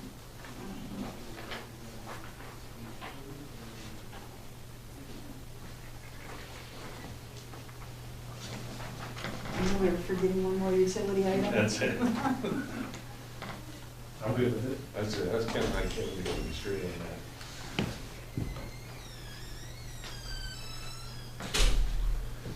I'm good that I got an update for you guys. The name, he's with them. He's with the Waste Management, Delaware. Mhm. Remember I was saying, I know that name, I know Oh. that name. That's what it was them that wanted to meet, and, you know, very blunt, like I am, they wanted me to know that they're working on it and stuff, and I told them bluntly, I think they could have done it a long time ago, and, but I like this new guy, whoever he is, compared to the ones I met years ago that came in. That was a lot more, this was a lot more, we want to work together, we want to do things, compared to 6 years ago, when we had dealt with them, a lot different. So let's just hope that it all continues that way, and they're gonna try and do it faster than what they said now. Good. Yeah. Couldn't think of that name for nothing, I just knew I knew it somewhere. So they did reach out, Commissioner? Oh, Okay. good. Yeah. Great, I wasn't Do sure. you want the letter on the agenda, or are we just gonna sign it up as we, I always want, I never want to say anything outside of meeting. on the agenda? Can you email it to me? Yes. Will do. He's got it. Done. Done. All right, any other items for us, commissioners? Maybe for you. No? Thank you. All right. Thank you guys, appreciate it. Thank you. All right, we got the fresh air. Yeah. Is there anything? Yeah, one quick item, I don't know if, I think Diane may have forwarded you the declaration for the Pacific Shellfish Growers Association. Yes. Any issues with that? How do you want to proceed? I say put it on, make the commission, if we're doing the others, might as well just do it. Okay. I'm good with either way, They're so. important, they're I'm good with important. either one too. Okay. Yeah, they're important, might as well give them a full weight. And then you all have a copy of it? Okay. So you know, I'm not signing anything away. No, we're supportive. Read it, it was good. Okay. So we put that on tomorrow then? Yes. Thank you. I have in doing a little bit more research, so we're sitting here, one of the reasons why I was having problems with the land and seeing things, there's things that I look for. And one of them is to make sure that we set our prices according to its real value. And one of the ways to tell if that happens, that's why you'll hear me from the day I say, this one's been on the market for 6 months. And what that means is it's been out there, well, both of these, one was on the market for 13 days before we got an offer, the other was on the market 10 days before we got an offer. Now, we've never had to deal with that before, so I think we should consider, I don't know what, I'm not suggesting we don't do this. I would recommend that we do a price change, at least one of them, but we probably want to consider putting in some type of verbiage that says we'll only accept, or we'll only approve an offer after 30 days, or something like that. Just because the citizen, I would hate for the citizen to think that we sold it too cheap because it went so fast, literally 10 days on one and 13 days on the other, and that's before we got the offer. So, you know, they probably wouldn't looked at it the day or two before that, and it's just something to keep in mind. And because that page wasn't on there, that's why I was, the only way to do it without that page is to go through and actually look at the input dates and stuff like that. And the other thing is, there's a new letter to the editor out there. And, you know, information is so important, especially, you know, often I don't say anything about these things, they just let them go, but it's not accurate. There was not a hiring freeze, there was a layoff because that was the time we had money that did not come in that we had expected. There was a huge amount, there was a big thing. In this department, in support services, do you remember how many we actually laid off? In 2017? Yep, and all of the commissioner's side, because we took the biggest brunt of it over for the whole county. And I think it was huge, I'm thinking like 11 or something. I don't think it was 11, but it was in support services, it was, I can think of 4. Yeah, not just support, because he also had parks, he also had. Right, I'm that's thinking why- of parks and facilities. That's why I IT. think it was 11, but I think it may have included some part-time. But it was either 11 or 12. I can think of at least. But it was not, it was not like they said that we hired 2 others. We didn't hire 2 others. Not in 2017. Yeah, so I just wanted to point that out, so that you commissioners would know that that did not happen. You were actually, yeah. We know that that didn't happen, and nothing like that even came close to happening. It was the opposite. We made some adjustments and we took the greatest hit on it. Now, the commission also, I want to point out, don't make the decision on who. You have department heads that make those decisions. We have the budget, we say this is where it's going to be. They give us their recommendation that we could have increased their budget more, but they make those decisions as they should. Because we don't literally micromanage those departments, say who you can do and who you can't do. At least we haven't at that point. So, well, we don't mind me sharing that. The only thing that comes to my mind is everybody's entitled to their own opinion, but not their own facts. Yeah, right. And this one just was so far off, I had to say something. That happens quite a bit. I mean, not that you have to say something. Facts could be off or left out. I'll go through. That's what I had. Anything else? Okay. Madam Chair, I move we adjourn for the day. I'll second. All right, we're adjourned. Can I give myself a call?